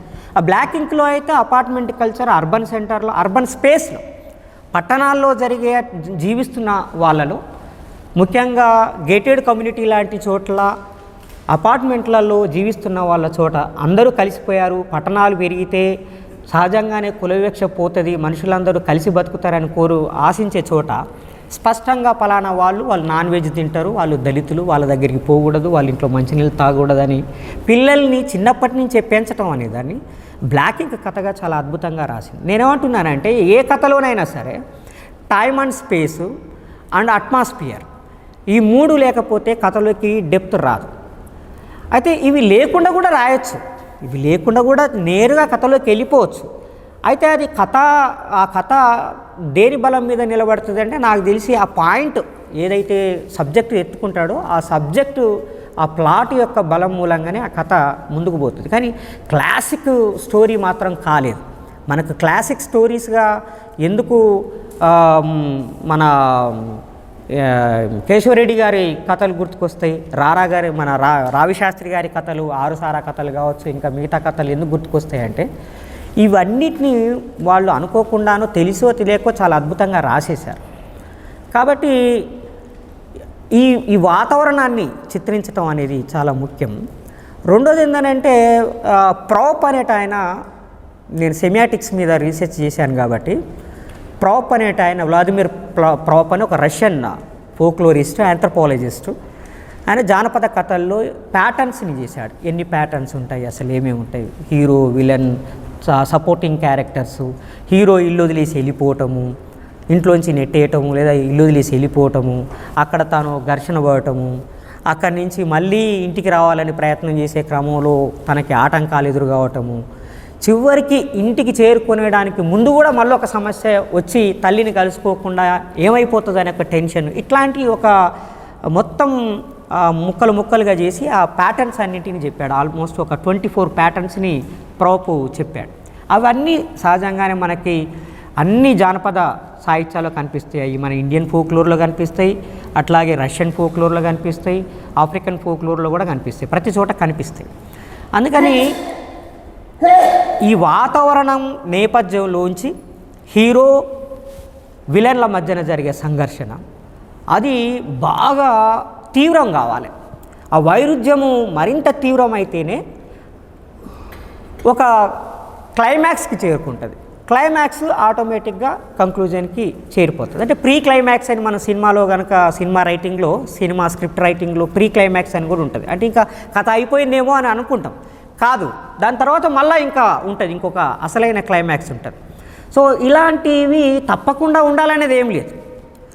కానీ ఒక ఎపిక్ స్టోరీ రాయాలంటే ఈ పద్ధతులన్నీ ఉండాలి. మామూలు కథ రాయటానికి ఇవన్నీ అవసరం లేకపోవచ్చు, కానీ ఒక ఎపిక్ స్టోరీ, ఒక అద్భుతమైన కళాఖండం రాశాడు, గొప్ప కథ ఇది అని అనిపించుకోవాలని అంటే, అలాంటి కథ రాయాలంటే మాత్రం ఇలాంటివి ఉండాలి. అవి తప్పకుండా ఉండాలని కాదు, ఉంటే బాగుంటుంది అనేది. సో మిత్రులారా, నేనేమంటున్నా అంటే మనకి బహుజనవాదంలో ఆల్మోస్ట్ అన్ని రకాలైనటువంటి రూపాల్లో శిల్పాల్లో రాశారు. మేజర్గా రాసినవి అయితే వాస్తవికవాద కథలు, రియలిస్టిక్ స్టోరీసే నాకు తెలిసి. ఈ రియలిస్టిక్ స్టోరీస్ పొలిటికల్ రియలిజం ఉంది, కల్చరల్ రియలిజం ఉంది, సోషల్ రియలిజం ఉంది, రిలీజియస్ రియలిజం కూడా ఉంది. అంటే మతపరమైన వాస్తవికత ఉన్నది, సాంస్కృతిక వాస్తవికత, సామాజిక వాస్తవికత, రాజకీయ వాస్తవికత. ఈ 4-5 రకాలైనటువంటి వాస్తవికతలు ఉన్న కథలు మన బహుజనులు చాలా ఎక్కువగా రాశారు. చైతన్య స్రవంతి టెక్నిక్లో రాసినటువంటి కథలు కూడా ఉన్నాయి. దాంట్లో మన స్కై ఒక కథ రాస్తాడు, బాగా తాగిన తర్వాత చచ్చిపోయిన తర్వాత ఏమవుతుంది అని ఒక కథ ఉంటుంది. అట్లాగే షాజహాన్ కూడా ఒక కథ రాసింది చైతన్య స్రవంతి పద్ధతిలో. దాని గురించి అంపశయ నవీన్ రాతలని మనకు తెలుసు. అంపశయ నవీన్ చిన్న చిన్న కథలు కూడా రాశాడు వీటికి సంబంధించి. అయితే నాకు చాలా రకాలైన టెక్నిక్లు రాసినప్పటికీ నేను మ్యాజికల్ రియలిజం గురించి లాస్ట్కి మాట్లాడతాను. ఎందుకంటే ప్రాచీన ఈజిప్టు కథల్లో ఒక 2 కథలు మ్యాజికల్ రియలిజం గురించి ఉన్నాయి, అవి చెప్తాను. నేను ఇంతకుముందు అన్న ఎడ్గార్ ఎలన్ పో గురించి చెప్పారు. తెలుగు సాహిత్యంలో బై డిఫాల్ట్ థ్రిల్లర్స్ రాయడం ఎందుకో అది చాలా నాసిరకం పని అనుకున్నారు. థ్రిల్లర్ స్టోరీస్ రాయటం, ఒక సైకిక్ స్టోరీస్ మనకి స్ట్రీమ్ ఆఫ్ కాన్షియస్నెస్ టెక్నిక్లో కథలు రాయటం ఉంది, కానీ క్రైమ్ స్టోరీస్ రాయటం అనేది లేదు. క్రైమ్ స్టోరీస్ రాయటం అనేది చాలా చీప్ అయినట్టుగా, అది నేరస్తులు మా కోసం నేరాలు పెంచడం కోసం రాసినట్టుగా మనం ఫీల్ అయ్యాం. రొమాంటిక్ స్టోరీస్ రాసినంతగా క్రైమ్ థ్రిల్లర్స్ రాయలేదు మనం. కొన్ని మార్షల్ ఆర్ట్స్ టెక్నిక్స్తో ఉండేటువంటి ఆ మధుబాబు రాసే ఆ షాడో లాంటి నవలలు చూసాం, కానీ ఒరిజినల్గా మనిషిలో ఉండే పోరాట తత్వాన్ని మార్షల్ ఆర్ట్స్ నేపథ్యంలోనే కానీ, లేదనంటే మనిషిలో ఉండే ఒక నేర ప్రవృత్తిని చూపించే కథలు రాయలేదు.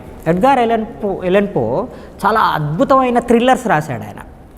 ఆ కథ పేరు నాకు గుర్తుకులేదు, కానీ ఒక కథలో ఆయన పనిచేసే యజమాని యొక్క కన్ను అంటే తనకి నచ్చదు. ఆ కన్నులోకి చూస్తే తనకి చిర్రెత్తిపోతూ ఉంటుంది, అసలు వీని చంపేయాలని కోపం వస్తూ ఉంటుంది. ఆ ముసలాయన చాలా పెద్ద మనిషి, అబౌవ్ 60 years ఉంటుంది. ఆయన్ని చంపాలని చాలాసార్లు అనుకుంటాడు. ఆయన పడుకున్నప్పుడల్లా పోయి ఇట్లా కన్ను తెరిచి చూసి మళ్ళా ఆపుకొని వచ్చేస్తూ ఉంటాడు. ఒకరోజు పట్టలేక ఎవరు లేని సమయంలో ఆ కంట్లో కత్తితో పొడిచి పొడిచి పొడిచి చంపేస్తాడు. చంపేసి ఏం చేయాలో తెలియక మొత్తం బాడీని ముక్కలు చేసేస్తాడు.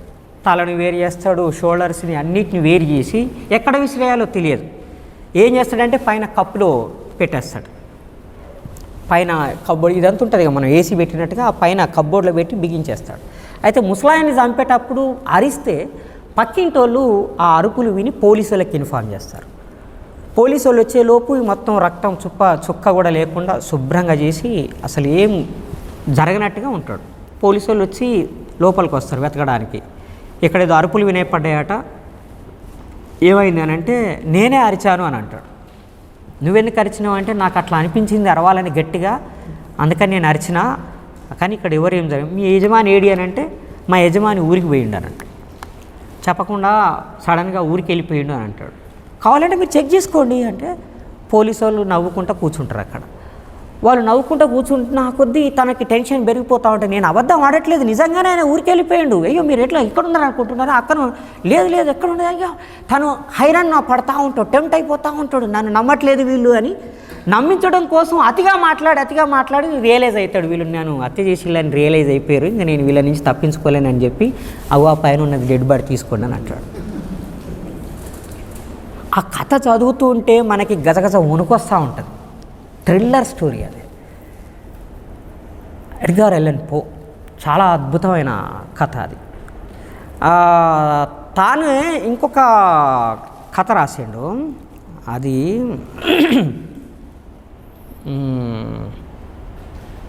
1 సెకండ్. అది ఏం కథ అంటే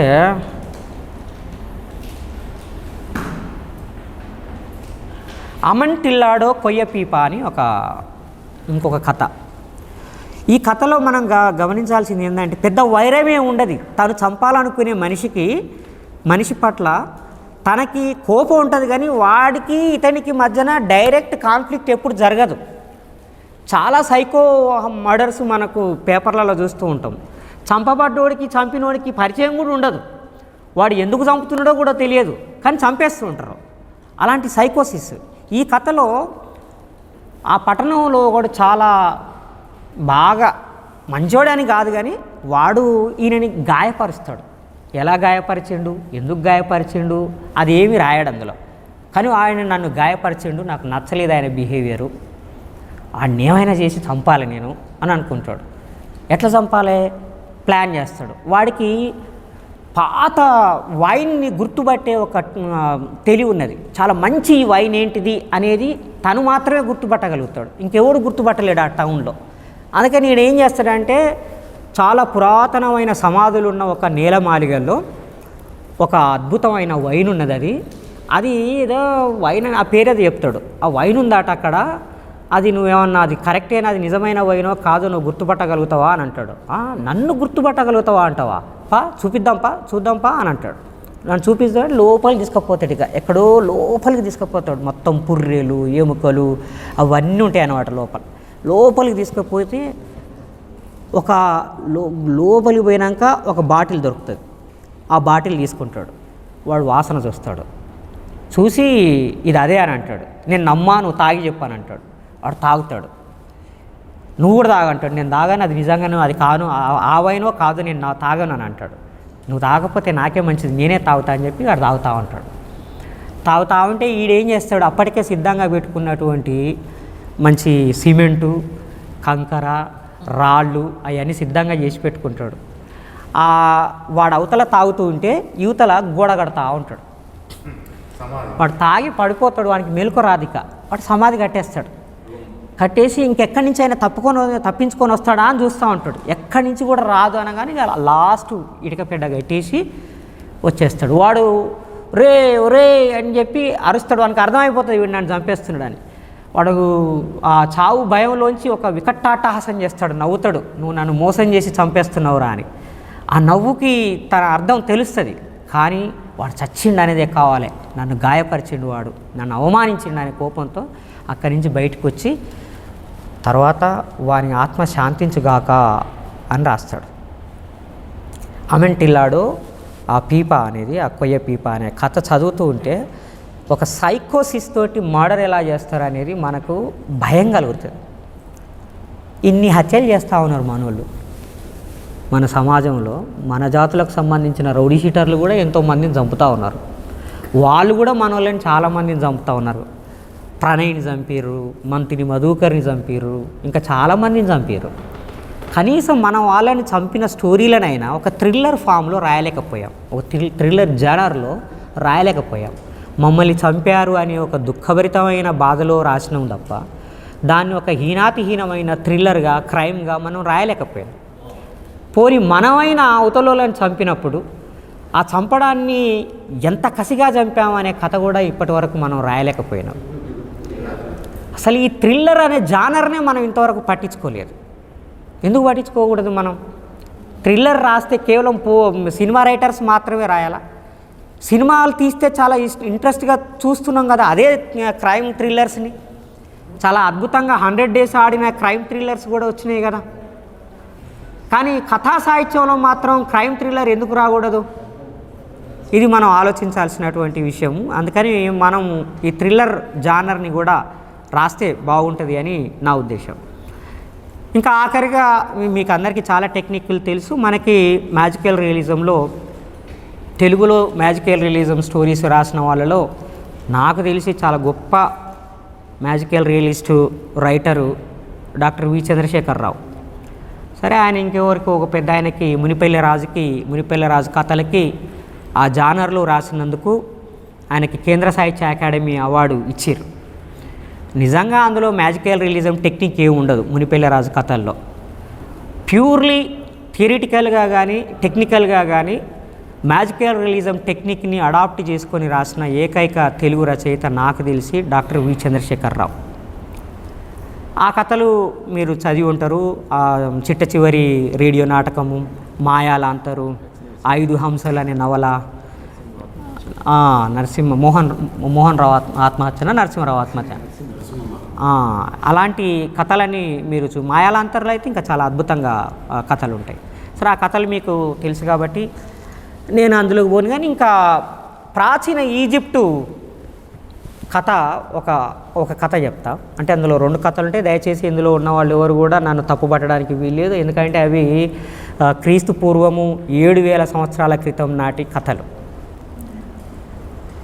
మనకి అత్యంత ప్రాచీనమైన లిఖిత సాహిత్యము ఈజిప్టు నాగరికతలోనే దొరుకుతున్నది. బుక్ ఆఫ్ డెడ్ అనే పుస్తకాలు, అంటే నంబర్ ఆఫ్ బుక్స్ ఉంటాయి. ఇది పిరమిడ్లలో చనిపోయిన వాళ్ళ గురించి, చనిపోయిన వాళ్ళ చరిత్రని, వాటన్నింటినీ తెలియజేసే వివరాలన్నీ ఆ గోడల మీద రాశారు. వాటిని బుక్ ఆఫ్ డెడ్ అని అంటారు, చనిపోయిన వాళ్ళ మృతజీవుల పుస్తకాలు. అట్లా దొరికినటువంటి అనేక గాథల్లో ఈజిప్టు అతి ప్రాచీన ఈజిప్టు గాథలు కూడా కొన్ని దొరికినాయి. దాంట్లో ఒక కథ మంత్రాలకు సంబంధించి, తంత్రాలు అంటే మ్యాజికల్ రియలిజానికి సంబంధించిన స్టోరీస్. వెబనార్ అనే ఒక పూజారి ఉంటాడు. ఆ పూజారికి అందమైన భార్య ఉంటుంది. పూజారికి సంపద ఉన్నది, గౌరవం ఉన్నది, చాలా ఉన్నాయి. రోజు పూజారి ఇంటి దగ్గర నుంచి గుడికి వెళ్ళిపోగానే భార్య తన బాయ్ ఫ్రెండ్ తోటి ఎంజాయ్ చేస్తూ ఉంటుంది. ఆ పక్కనే ఒక అబ్బాయి ఉంటాడు. వాళ్ళ ఇంటి దగ్గర వీళ్ళ ఇంటి పక్కనే ఒక కొలను ఉంటుంది. పూజారి బయటికి వెళ్ళిన తర్వాత పూజారి భార్య తన ప్రియుడితో కలిసి గడుపుతూ ఉంటారు. ఆ విషయాన్ని ప్రధాన సేవకుడు చూసి పూజారికి ఇన్ఫామ్ చేస్తాడు, అమ్మగారు వేరే ఒక యువకుడితోటి సంబంధం పెట్టుకున్నది అని.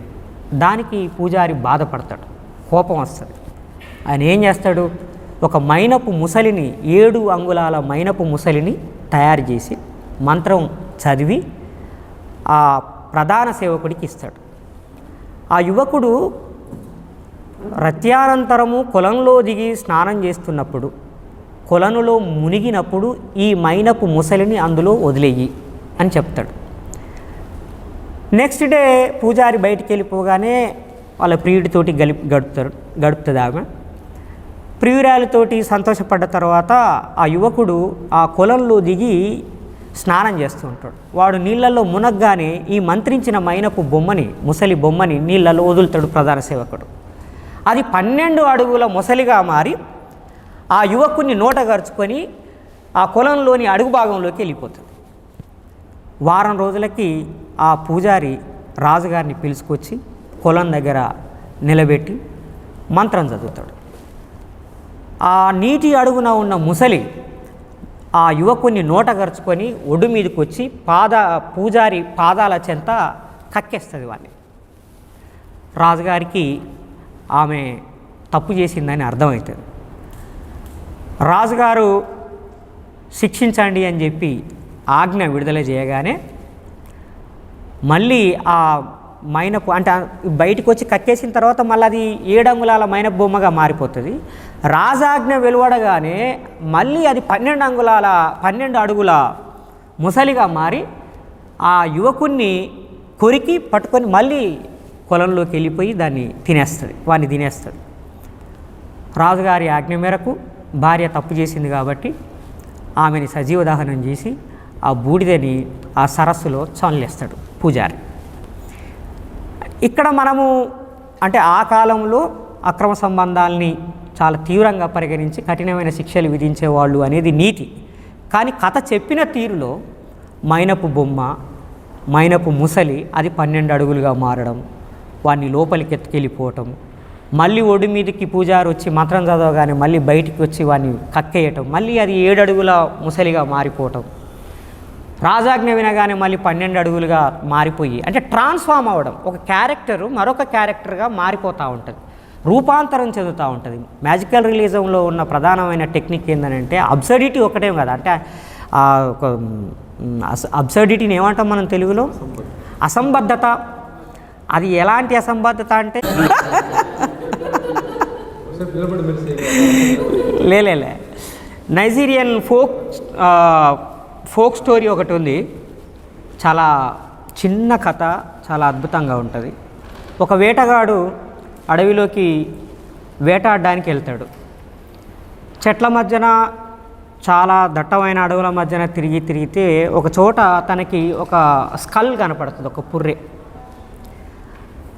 ఆ పుర్రెని ఆ వేటగాడు అడుగుతాడు, నిన్నెవరు ఇక్కడికి తీసుకొచ్చారు అని. ఆ పుర్రె అంటది, మాట్లాడడమే నన్ను ఇక్కడికి తీసుకొచ్చింది అని అంటది. అరే పుర్రె మాట్లాడుతున్నది, ఒక మనిషి స్కల్ మాట్లాడుతున్నదని ఆ వేటగాడు భయపడిపోతాడు, ఆశ్చర్యపడిపోతాడు. ఇది వెంటనే రాజుగారికి చెప్పాలని అక్కడి నుంచి పరిగెత్తి పారిపోతాడు. పోయి వాళ్ళ రాజుని కలిసి, రాజా నేను ఒక మాట్లాడే పుర్రెను చూశాను, మీరు కూడా దానితోటి మాట్లాడాలి అని అంటాడు. ఆ రాజు ఆశ్చర్యపోతాడు, అసలు చచ్చిపోయిన మనిషి మాట్లాడడం అసాధ్యం, అట్లాంటిది మట్టిలో కలిసిపోయే ఒక పుర్రె మాట్లాడడం ఎలా సాధ్యం అని ఒక 3 మనుషుల్ని ఇచ్చి వాళ్ళకు ఒక ఆదేశం ఇస్తాడు. ఈ వేటగాడు చెప్పేది నిజమే అయితే ఆ పుర్రెను తీసుకొని ఇక్కడికి రండి, ఒకవేళ అబద్ధం అయితే ఈ వేటగాడి తలని నరకేయండి అని చెప్తాడు. ఈయన చాలా ధైర్యంగా నాతో మాట్లాడింది కాబట్టి నో ప్రాబ్లం మహారాజా, మీరు పంపించండి అన్నట్టు ఆ 3 తీసుకొని అడవిలోకి వస్తాడు. ఆ పుర్రె దగ్గరికి వస్తాడు.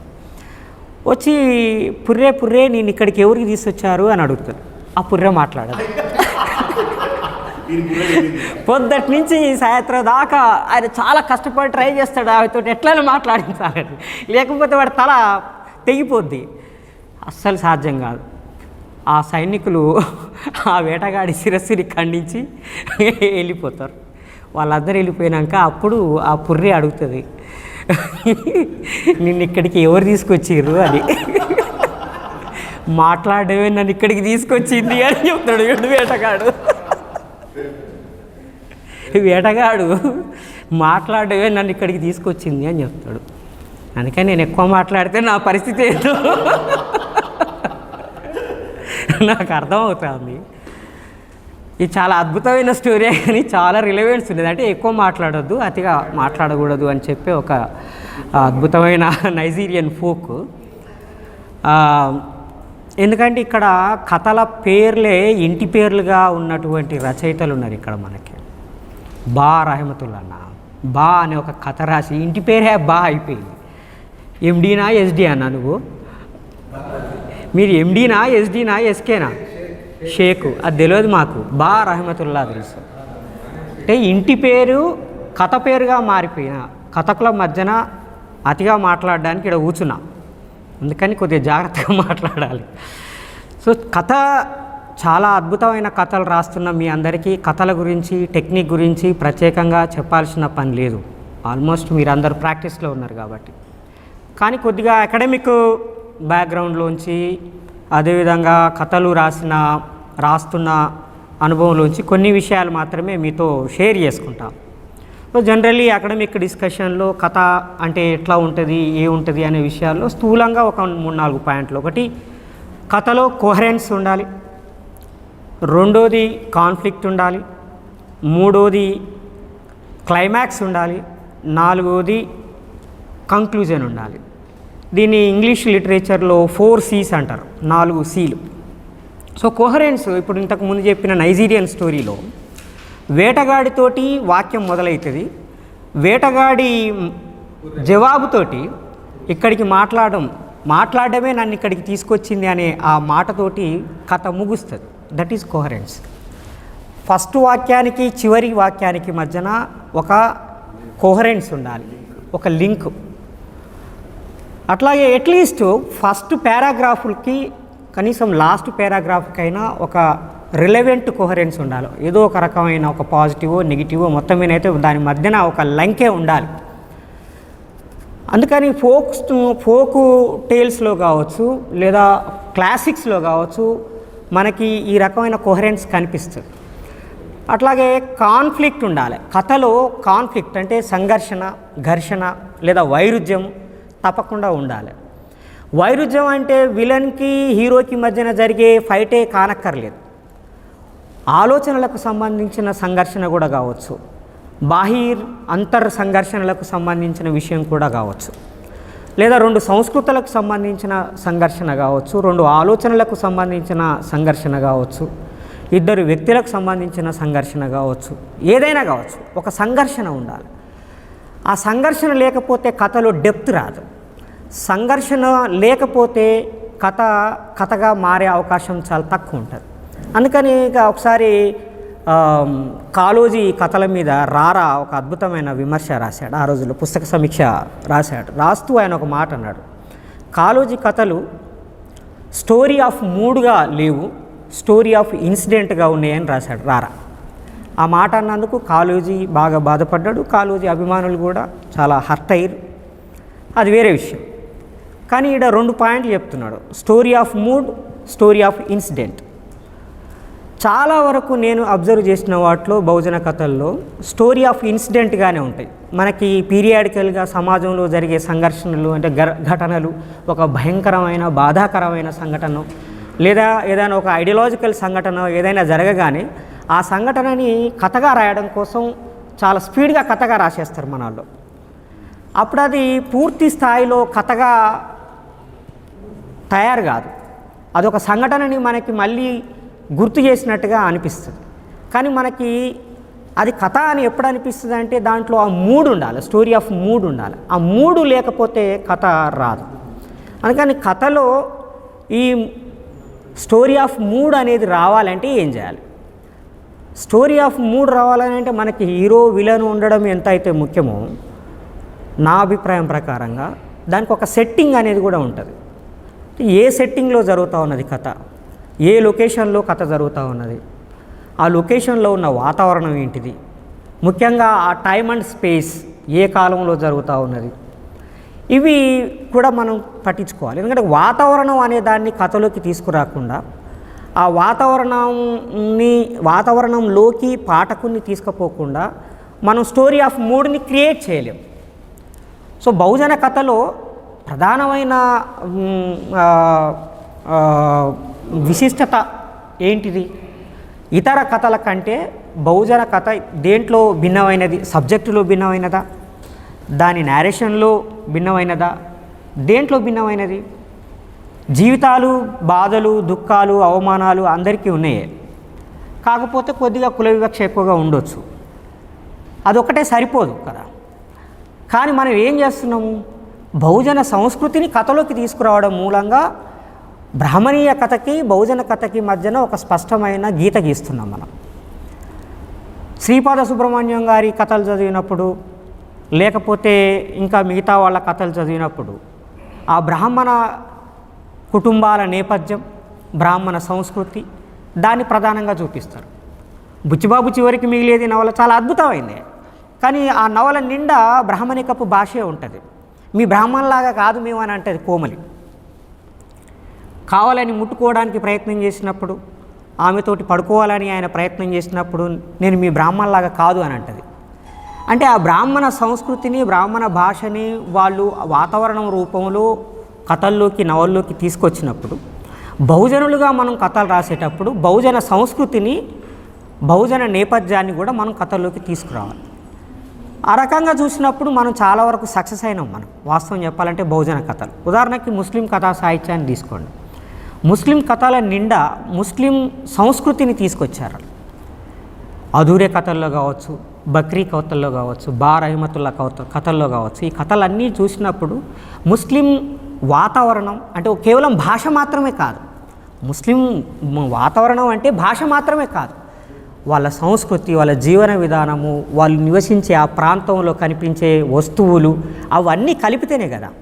కాబట్టి అలాంటి వాతావరణాన్ని తీసుకురావడం మూలంగా ముస్లిం కథ ఇతర కథల కన్నా భిన్నమైంది అని నిరూపించగలిగారు. లేకపోతే ముస్లింలకి, ఇతరులకి ఆర్థికంగా గదే బాధలు ఉన్నాయి, సండాసు కూడా గదే బాధ. ఎవరికైనా ఎరగబోవడానికి మాది ఇళ్ళలా లెట్రిన్లు లేవు, ముస్లింల ఇళ్ళలా కూడా లెట్రిన్లు లేవు. కానీ లెట్రిన్ అనే ఆ సండాస్ అనే కథని చెప్పే దాంట్లో దూదేకుల కుటుంబాల్లో లేదంటే ముస్లింల కుటుంబాల్లో ఉండే ఆ పేదరికము, ఆ వాతావరణం అదనంతా చెప్పటం మూలంగా ఆ ఫోర్ గ్రౌండింగ్ మూలంగా, దాన్ని ఫోర్ గ్రౌండింగ్ అంటారు, ఆ ఫోర్ గ్రౌండింగ్ మూలంగా సండాస్ కథ డిఫరెంట్ అయింది.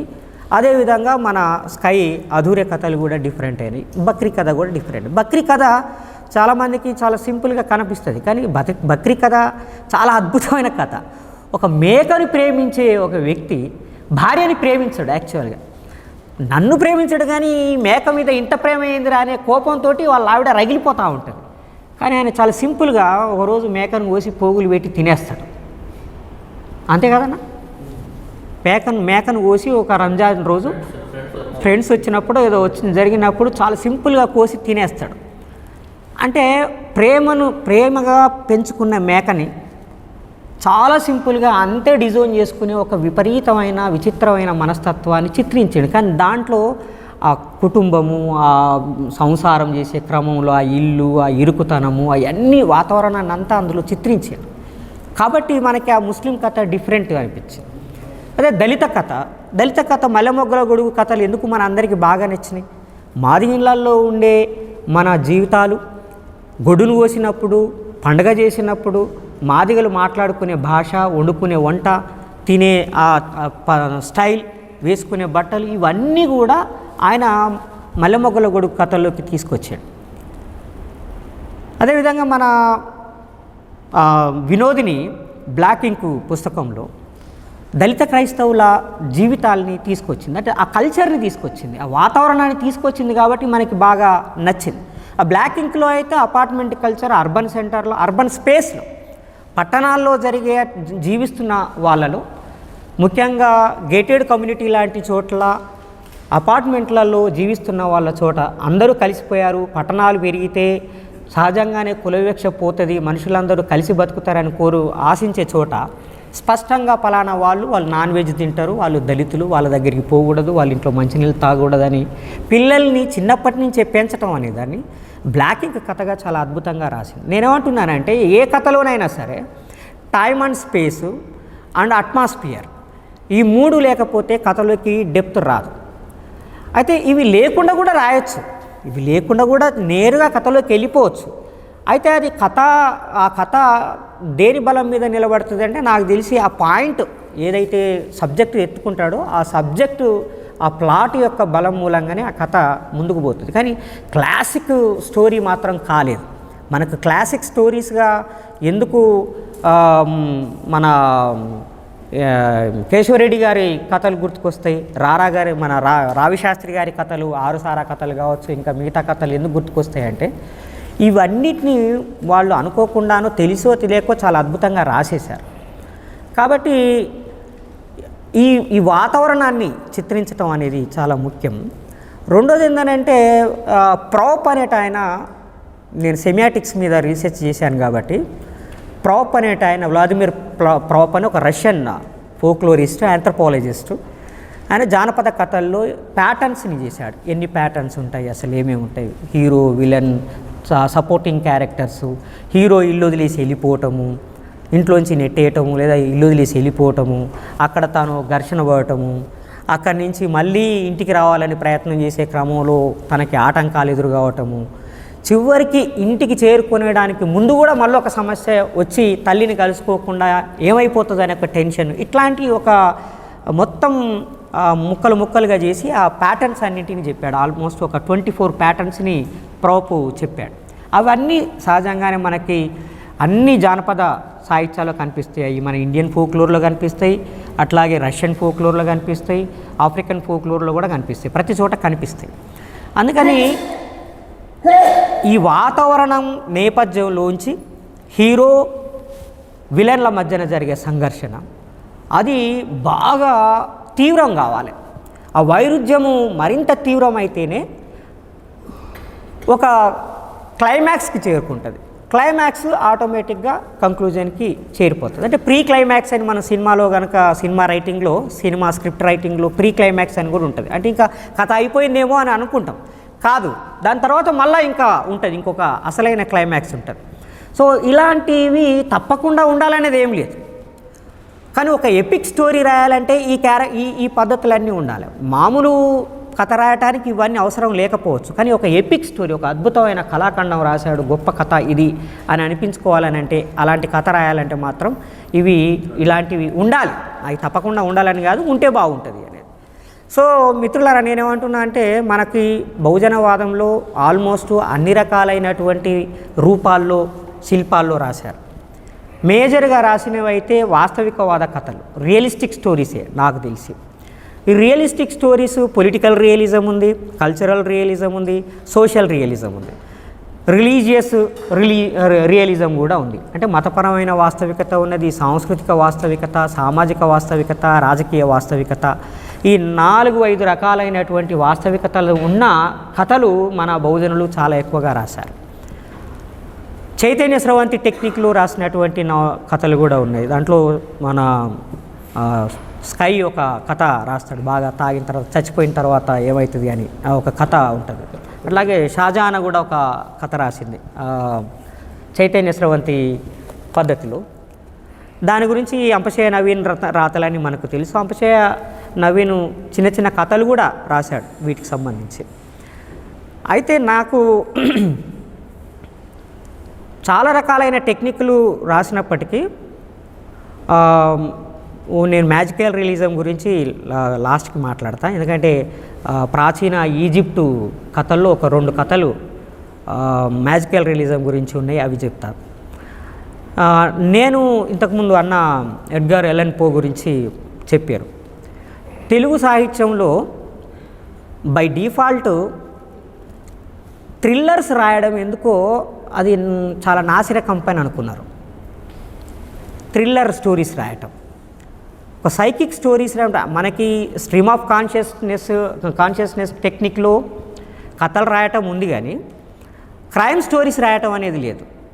క్రైమ్ స్టోరీస్ రాయటం అనేది చాలా చీప్ అయినట్టుగా, అది నేరస్తులు మా కోసం నేరాలు పెంచడం కోసం రాసినట్టుగా మనం ఫీల్ అయ్యాం. రొమాంటిక్ స్టోరీస్ రాసినంతగా క్రైమ్ థ్రిల్లర్స్ రాయలేదు మనం. కొన్ని మార్షల్ ఆర్ట్స్ టెక్నిక్స్తో ఉండేటువంటి ఆ మధుబాబు రాసే ఆ షాడో లాంటి నవలలు చూసాం, కానీ ఒరిజినల్గా మనిషిలో ఉండే పోరాట తత్వాన్ని మార్షల్ ఆర్ట్స్ నేపథ్యంలోనే కానీ, లేదనంటే మనిషిలో ఉండే ఒక నేర ప్రవృత్తిని చూపించే కథలు రాయలేదు. ఎడ్గార్ ఎలన్ పో చాలా అద్భుతమైన థ్రిల్లర్స్ రాశాడు ఆయన. ఆ కథ పేరు నాకు గుర్తుకులేదు, కానీ ఒక కథలో ఆయన పనిచేసే యజమాని యొక్క కన్ను అంటే తనకి నచ్చదు. ఆ కన్నులోకి చూస్తే తనకి చిర్రెత్తిపోతూ ఉంటుంది, అసలు వీని చంపేయాలని కోపం వస్తూ ఉంటుంది. ఆ ముసలాయన చాలా పెద్ద మనిషి, అబౌవ్ 60 years ఉంటుంది. ఆయన్ని చంపాలని చాలాసార్లు అనుకుంటాడు. ఆయన పడుకున్నప్పుడల్లా పోయి ఇట్లా కన్ను తెరిచి చూసి మళ్ళా ఆపుకొని వచ్చేస్తూ ఉంటాడు. ఒకరోజు పట్టలేక ఎవరు లేని సమయంలో ఆ కంట్లో కత్తితో పొడిచి చంపేస్తాడు. చంపేసి ఏం చేయాలో తెలియక మొత్తం బాడీని ముక్కలు చేసేస్తాడు. తలను వేరు చేస్తాడు, షోల్డర్స్ని అన్నిటిని వేరు చేసి ఎక్కడ విసిరేయాలో తెలియదు. ఏం చేస్తాడంటే పైన కప్పులో పెట్టేస్తాడు. పైన కబ్బోర్డ్ ఇదంతా ఉంటుంది కదా మనం ఏసీ పెట్టినట్టుగా, ఆ పైన కబ్బోర్డ్లో పెట్టి బిగించేస్తాడు. అయితే ముసలాయన్ని చంపేటప్పుడు అరిస్తే పక్కింటోళ్ళు ఆ అరుపులు విని పోలీసులకు ఇన్ఫార్మ్ చేస్తారు. పోలీసు వాళ్ళు వచ్చేలోపు మొత్తం రక్తం చుక్క కూడా లేకుండా శుభ్రంగా చేసి అసలు ఏం జరగనట్టుగా ఉంటాడు. పోలీసు వాళ్ళు వచ్చి లోపలికి వస్తారు వెతకడానికి. ఇక్కడ ఏదో అరుపులు వినపడ్డాయట. ఏమైంది అని అంటే నేనే అరిచాను అని అంటాడు. నువ్వెందుకు అరిచినావు అంటే నాకు అట్లా అనిపించింది అరవాలని గట్టిగా, అందుకని నేను అరిచినా, కానీ ఇక్కడ ఎవరేం జరిగింది, మీ యజమాని ఏడి అని అంటే మా యజమాని ఊరికి పోయిండు అని అంటాడు. చెప్పకుండా సడన్గా ఊరికి వెళ్ళిపోయిండు అని అంటాడు. కావాలంటే మీరు చెక్ చేసుకోండి అంటే పోలీసు వాళ్ళు నవ్వుకుంటూ కూర్చుంటారు. అక్కడ వాళ్ళు నవ్వుకుంటూ కూర్చుంటున్న కొద్దీ తనకి టెన్షన్ పెరిగిపోతూ ఉంటుంది. నేను అబద్ధం ఆడట్లేదు, నిజంగానే ఆయన ఊరికి వెళ్ళిపోయాడు. అయ్యో మీరు ఎట్లా ఇక్కడ ఉన్నారని అనుకుంటున్నారా? అక్కడ లేదు ఎక్కడ ఉండదు. అయ్యో తను హైరాన్ పడతా ఉంటాడు, టెంప్ట్ అయిపోతూ ఉంటాడు, నన్ను నమ్మట్లేదు వీళ్ళు అని నమ్మించడం కోసం అతిగా మాట్లాడి రియలైజ్ అవుతాడు. వీళ్ళు నేను హత్య చేసిళ్ళని రియలైజ్ అయిపోయారు, ఇంకా నేను వీళ్ళ నుంచి తప్పించుకోలేనని చెప్పి ఆ పైన ఉన్నది డెడ్ బాడీ తీసుకోండి అని అంటాడు. ఆ కథ చదువుతూ ఉంటే మనకి గజగజ వణుకొస్తూ ఉంటుంది. థ్రిల్లర్ స్టోరీ అది. ఎడ్గార్ ఎలన్ పో చాలా అద్భుతమైన కథ అది. తానే ఇంకొక కథ రాసిండు. అది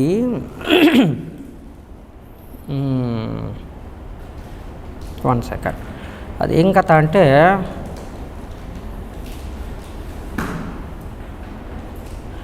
అమంటిల్లాడో కొయ్య పీప అని ఇంకొక కథ. ఈ కథలో మనం గమనించాల్సింది ఏంటంటే పెద్ద వైరమే ఉండదు. తను చంపాలనుకునే మనిషి పట్ల తనకి కోపం ఉంటుంది, కానీ వాడికి ఇతనికి మధ్యన డైరెక్ట్ కాన్ఫ్లిక్ట్ ఎప్పుడు జరగదు. చాలా సైకో మర్డర్స్ మనకు పేపర్లలో చూస్తూ ఉంటాం. చంపబడ్డోడికి చంపినోడికి పరిచయం కూడా ఉండదు, వాడు ఎందుకు చంపుతున్నాడో కూడా తెలియదు, కానీ చంపేస్తూ ఉంటారు. అలాంటి సైకోసిస్. ఈ కథలో ఆ పట్టణంలో కూడా చాలా బాగా మంచోడని కాదు, కానీ వాడు ఈయనని గాయపరుస్తాడు. ఎలా గాయపరిచిండు, ఎందుకు గాయపరిచిండు అది ఏమి రాయడు అందులో, కానీ ఆయన నన్ను గాయపరిచిండు, నాకు నచ్చలేదు ఆయన బిహేవియరు, వాడిని ఏమైనా చేసి చంపాలి నేను అని అనుకుంటాడు.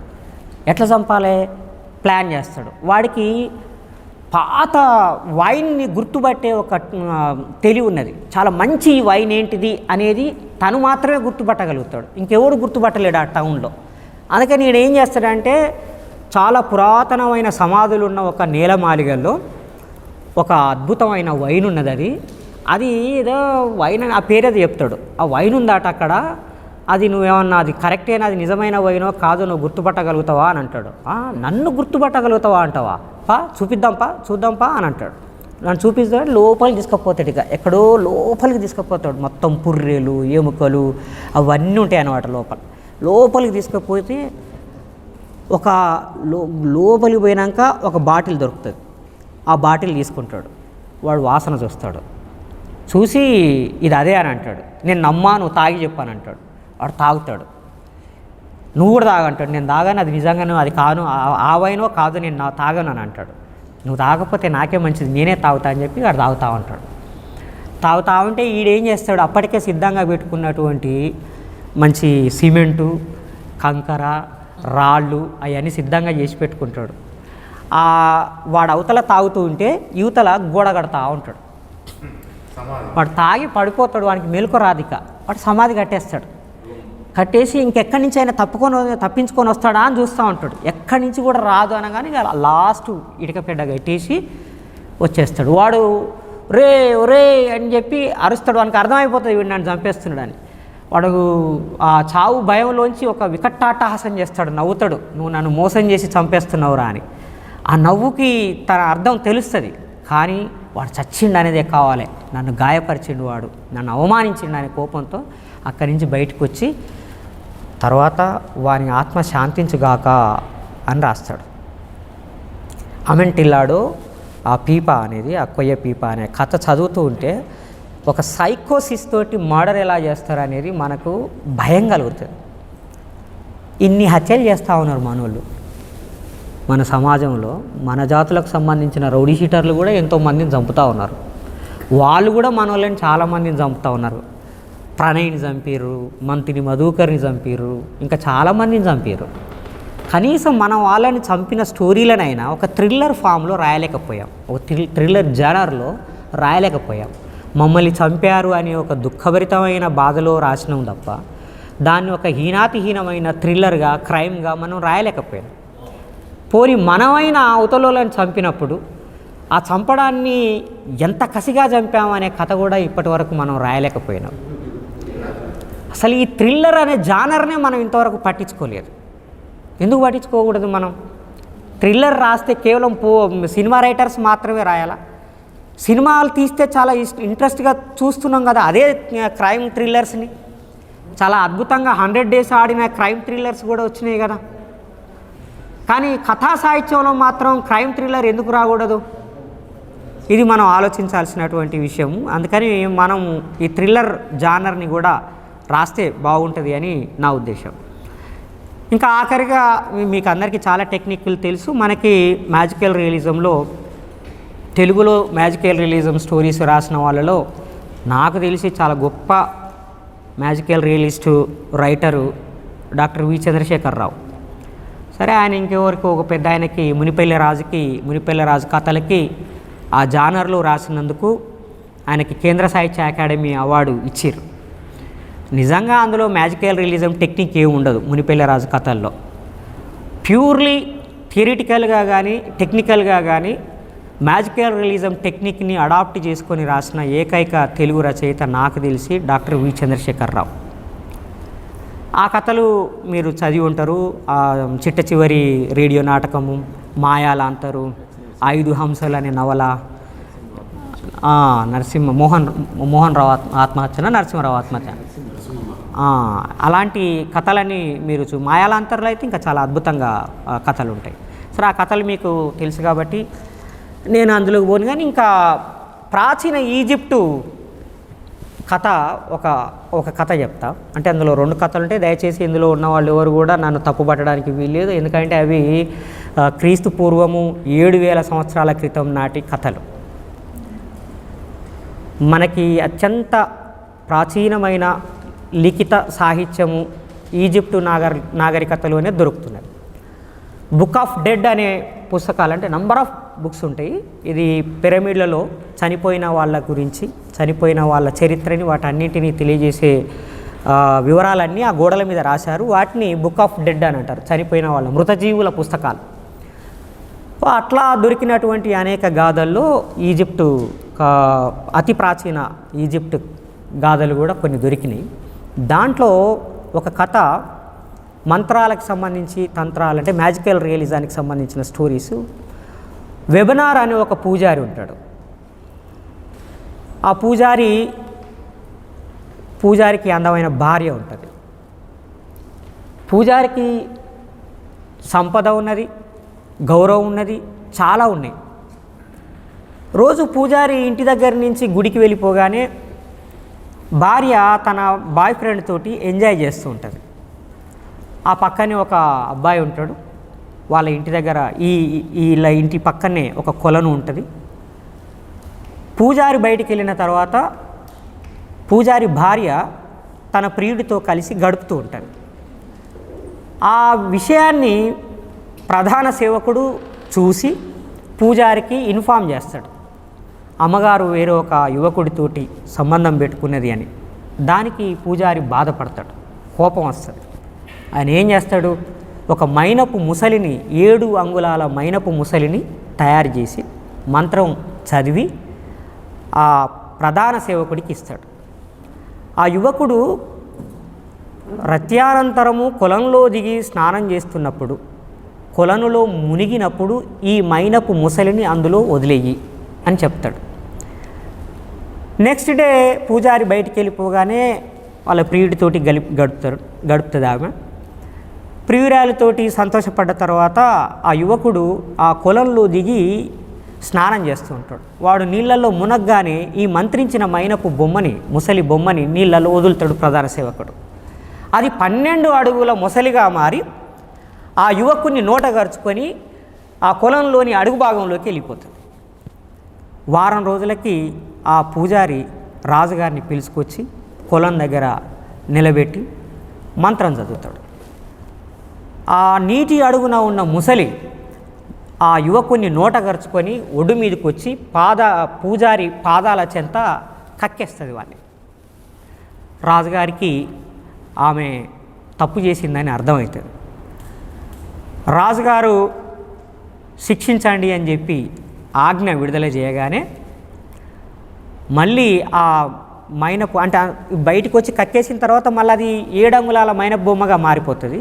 రాజాజ్ఞ వెలువడగానే మళ్ళీ అది 12 అడుగుల ముసలిగా మారి ఆ యువకుణ్ణి కొరికి పట్టుకొని మళ్ళీ కొలంలోకి వెళ్ళిపోయి వాడిని తినేస్తుంది. రాజుగారి ఆజ్ఞ మేరకు భార్య తప్పు చేసింది కాబట్టి ఆమెని సజీవ దహనం చేసి ఆ బూడిదని ఆ సరస్సులో చల్లేస్తాడు పూజారి. ఇక్కడ మనము అంటే ఆ కాలంలో అక్రమ సంబంధాలని చాలా తీవ్రంగా పరిగణించి కఠినమైన శిక్షలు విధించేవాళ్ళు అనేది నీతి. కానీ కథ చెప్పిన తీరులో మైనపు బొమ్మ, మైనపు ముసలి అది 12 అడుగులుగా మారడం, వాడిని లోపలికి ఎత్తుకెళ్ళిపోవటం, మళ్ళీ ఒడి మీదకి పూజారి వచ్చి మంత్రం చదవగానే మళ్ళీ బయటికి వచ్చి వాడిని కక్కేయటం, మళ్ళీ అది 7 అడుగుల ముసలిగా మారిపోవటం. రాజాజ్ఞ వినగానే మళ్ళీ 12 అడుగులుగా మారిపోయి, అంటే ట్రాన్స్ఫామ్ అవ్వడం, ఒక క్యారెక్టరు మరొక క్యారెక్టర్గా మారిపోతూ ఉంటుంది, రూపాంతరం చెందుతూ ఉంటుంది. మ్యాజికల్ రియలిజంలో ఉన్న ప్రధానమైన టెక్నిక్ ఏంటంటే అబ్సర్డిటీ ఒకటే కదా, అంటే ఒక అబ్సర్డిటీని ఏమంటాం మనం తెలుగులో, అసంబద్ధత. అది ఎలాంటి అసంబద్ధత అంటే నా పరిస్థితి ఏందని గజగజ వణికిపోతుంది, వణికిపోయి ప్లాన్ చేస్తుంది. సాయంత్రం పూట ఇంటికి రాగానే వాళ్ళ భర్త రాగానే ఓ చీకట్లో కూర్చొని, మీ తమ్ముడు కన్న కొడుకులాగా చూసుకున్న మీ తమ్ముడు నా మీద అత్యాచారం చేసిండు, వాడిని నువ్వు బతకనిస్తే నేను చచ్చిపోతా, నువ్వు చంపుతావా లేదా అని చెప్పి బట్టలని జింపేసుకొని జుట్టంతా చెదరగొట్టుకొని ఆడ కూర్చొని ఏడుస్తుంటాడు. కన్న కొడుకులాగా చూసుకున్న తమ్ముడు కన్న తల్లి లాంటి వదిన మీద అత్యాచారం చేసిండా అని కోపంతో వాళ్ళన్న బరిసెని నూరి ఆ పసుల కొట్టం కాడ కావులా ఉంటాడు, ఇక ఎప్పుడొస్తే అప్పుడు పొడి చేద్దామని. అదేమీ తెలియక బాత గడ్డి మోపెత్తుకొని ఇంటి దగ్గరికి వస్తాడు. ఆ పశువుల పాక దగ్గరికి రాగానే మొదటి ఆవు చెప్తుంది, ఇక్కడ టెక్నిక్, ఆవు చెప్తుంది, మీ అన్న నిన్ను చంపడానికి బరిసెతోటి అవు అక్కడ దాక్కొని ఉన్నాడు, జాగ్రత్త అని అంటారు. మా అన్న నన్ను చంపడం ఏంటి అనేది ఆశ్చర్యపోయి చూస్తూ ఉంటాడు బాత. చూస్తే ఆ తడక కింద కాళ్ళు కనిపిస్తూ ఉంటాయి దాక్కున్న కాడ వాళ్ళ అన్నయ్య, అంటే నిజంగానే మా అన్న నన్ను చంపేటట్టున్నాడని గడ్డి మోపెట్టేసి పారిపోతూ ఉంటాడు. అనుబిషు ఆగరా నిన్ను చంపుతా కొడక అని చెప్పి ఆయన బరిసె పట్టుకొని పరిగెత్తుతూ ఉంటాడు. బాత పరిగెత్తుతా ఓ సూర్యదేవుడు, రా దేవుడు, అంటే ఈజిప్టు భాషలో రవి అనేది సేమ్ మన ఇండియన్ లాంగ్వేజ్కి దానికి సిమిలారిటీస్ ఉంటాయి. అంటే ఓ సూర్యదేవుడా నన్ను కాపాడు మా అన్న నుంచి అని చెప్పి ప్రార్థించగానే సూర్యుడు ఆ దేవుడు ఏం చేస్తాడంటే అన్నాదమ్ముల మధ్యన పెద్ద సరస్సును ఒకదాన్ని క్రియేట్ చేస్తాడు. దాంట్లో ముసళ్ళు ఉంటాయి. అన్న ఆ ముసళ్ళని దాటి అక్కడికి రాలేడు. ఆ ఒడ్డుకి తమ్ముడు ఉంటాడు, ఈ ఒడ్డుకి అన్న ఉంటాడు. ఆ ఒడ్డు మీద ఉన్న తమ్ముడు అంటాడు, ఈ చీకట్లో నేనేం చెప్పినా నువ్వు వినవు, రేపు పొద్దున ఇదే ఒడ్డుకు రా, సరస్సు దగ్గరికి రా, నీకు నిజం చెప్తా అని చెప్పి పోతాడు. ఆ తెల్లారి పొద్దున అన్న వచ్చి ఆడ నిలబడతాడు, తమ్ముడు ఆ ఒడ్డు మీద నిలబడతాడు. నేను తప్పు చేయలేదు, నేను ఎప్పుడూ కన్నతల్లి లాంటి వదిన మీద అలాంటి ఆలోచన చేయలేదు, నువ్వు నన్ను అపార్థం చేసుకున్నావు, నీ అపార్థానికి కారణం నేను మగోన్నానే కదా, నాకు ఈ సిస్టమ్ అవసరం లేదని చెప్పి ఒక రెల్లు గడ్డితోటి ఆ సిస్టమ్ కట్ చేసుకుంటాడు. కట్ చేసి ఆ సరస్సులో ఇసిరేసి వెళ్ళిపోతాడు.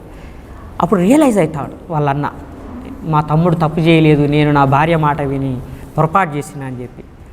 తమ్ముడు ఆగురా, రారా, మళ్ళీ ఇంటికి రారా అంటే నేను రాను, నువ్వు నన్ను నమ్మలేదు, నన్ను అవమానించినవు, ఇక నేను వెళ్ళిపోతున్నా, నేను బతికే ఉంటా, ఒకవేళ నేను చచ్చిపోతే మాత్రము నువ్వు తాగే వైన్లో నురగలు వస్తాయి, అది మురిగిపోతుంది, అప్పుడు నువ్వు నన్ను వెతుక్కుంటురా, నేను ఒక చోట నా గుండెని దాచిపెడతా, అది 7 సంవత్సరాలైనా సరే నీకు దొరుకుతుంది, నీకు దొరికినప్పుడు ఆ గుండె మీద నీళ్లు పోయి చచ్చిపోయిన నేను మళ్ళీ బతుకుతా అని చెప్తాడు.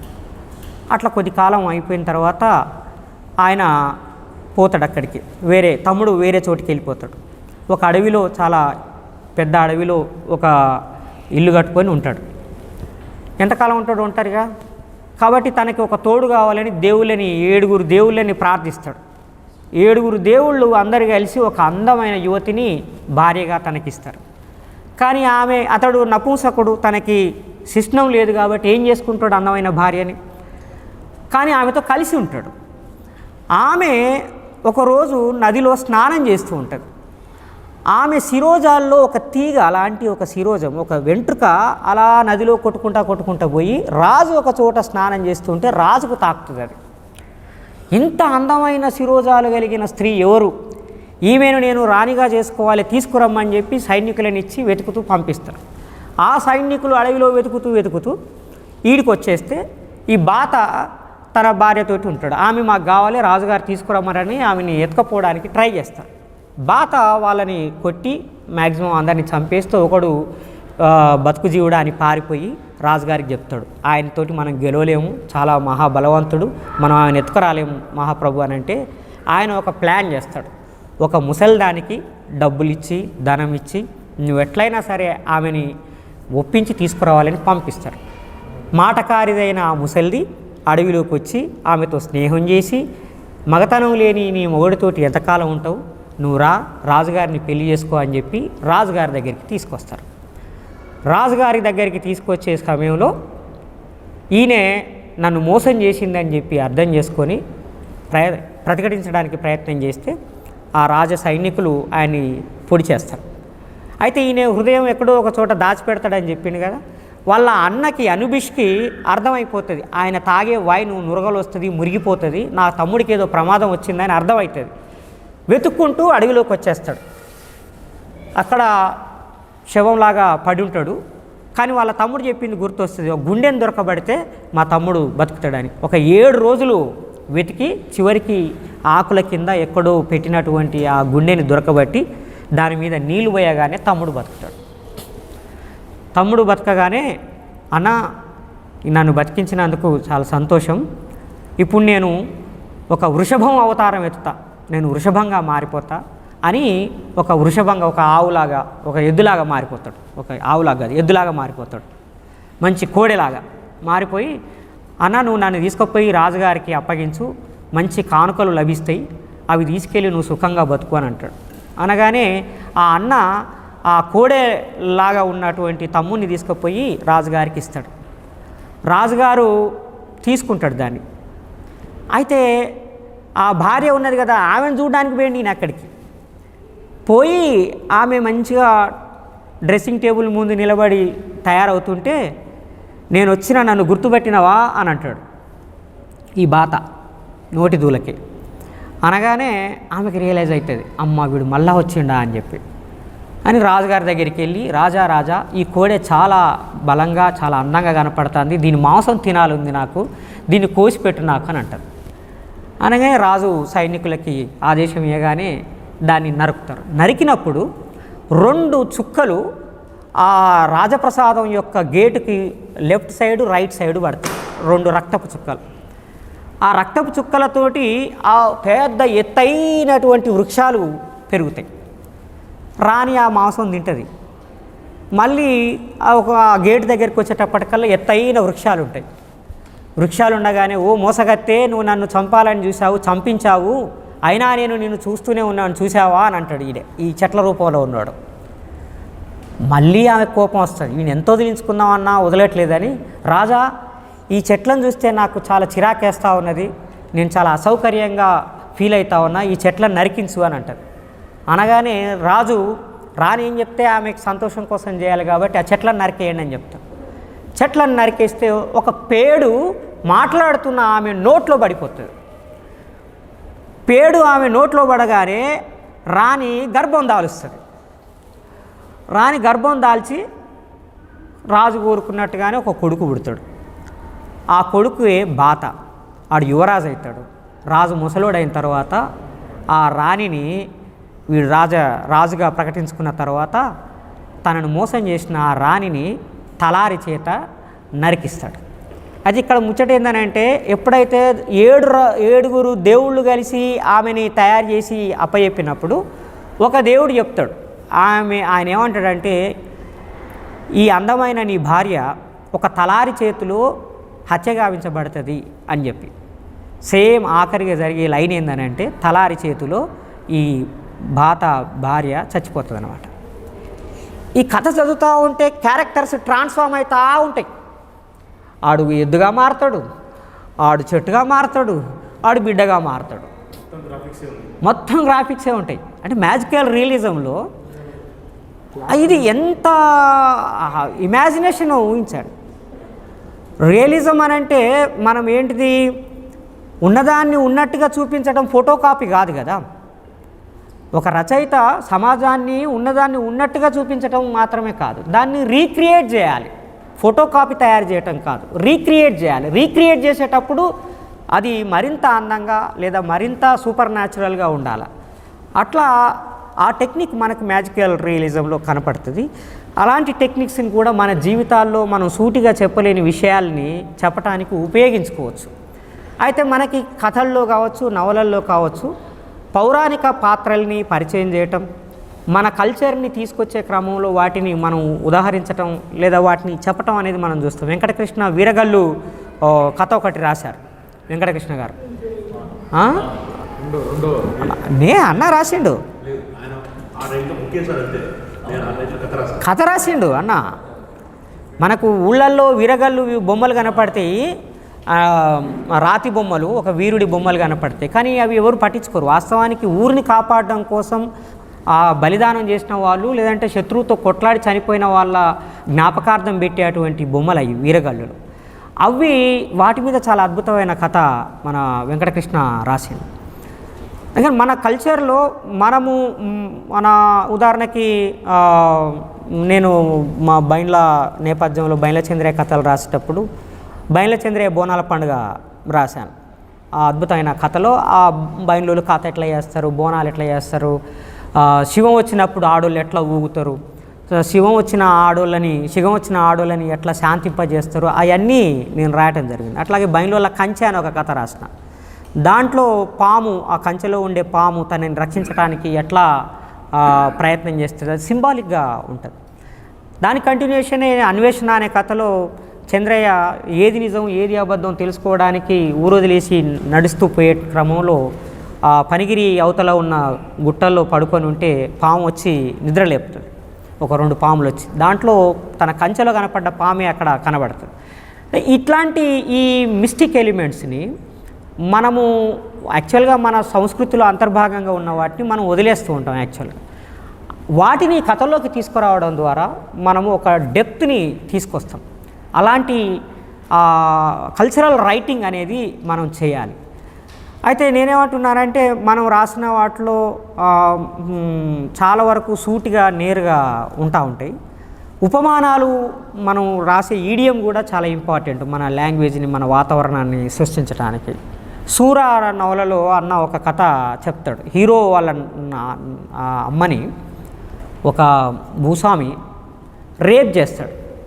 రేప్ చేసిన సందర్భంగా ఒక మాట అంటాడు. ఏమంటే ఏనుగును దొక్కిన ఎద్దులాగా ఆ పటేలు ఒక ఆడామె జుట్టు తూకుంటూ ఒకసారి ఇలా వెనక్కి తిరుగుతుంది. ఆయన భార్య ఈయనను ఎప్పుడైతే చూసిందో ఆమె నేల మీద పడి ఓ అని ఏడుస్తూ ఉంటుంది, బోర్న పడి ఏడుస్తూ ఉంటుంది. నేల మీద పడి కాళ్ళు పట్టుకొని నన్ను క్షమించు, నా తప్పు అయిపోయింది, నన్ను మోసం చేసిండు వాడని. ఈ ఏడుపైతే ఎప్పుడైతే విన్నాడు ఆ రిక్షావాడు రిక్షా వదిలేసి పారిపోతూ ఉంటాడు.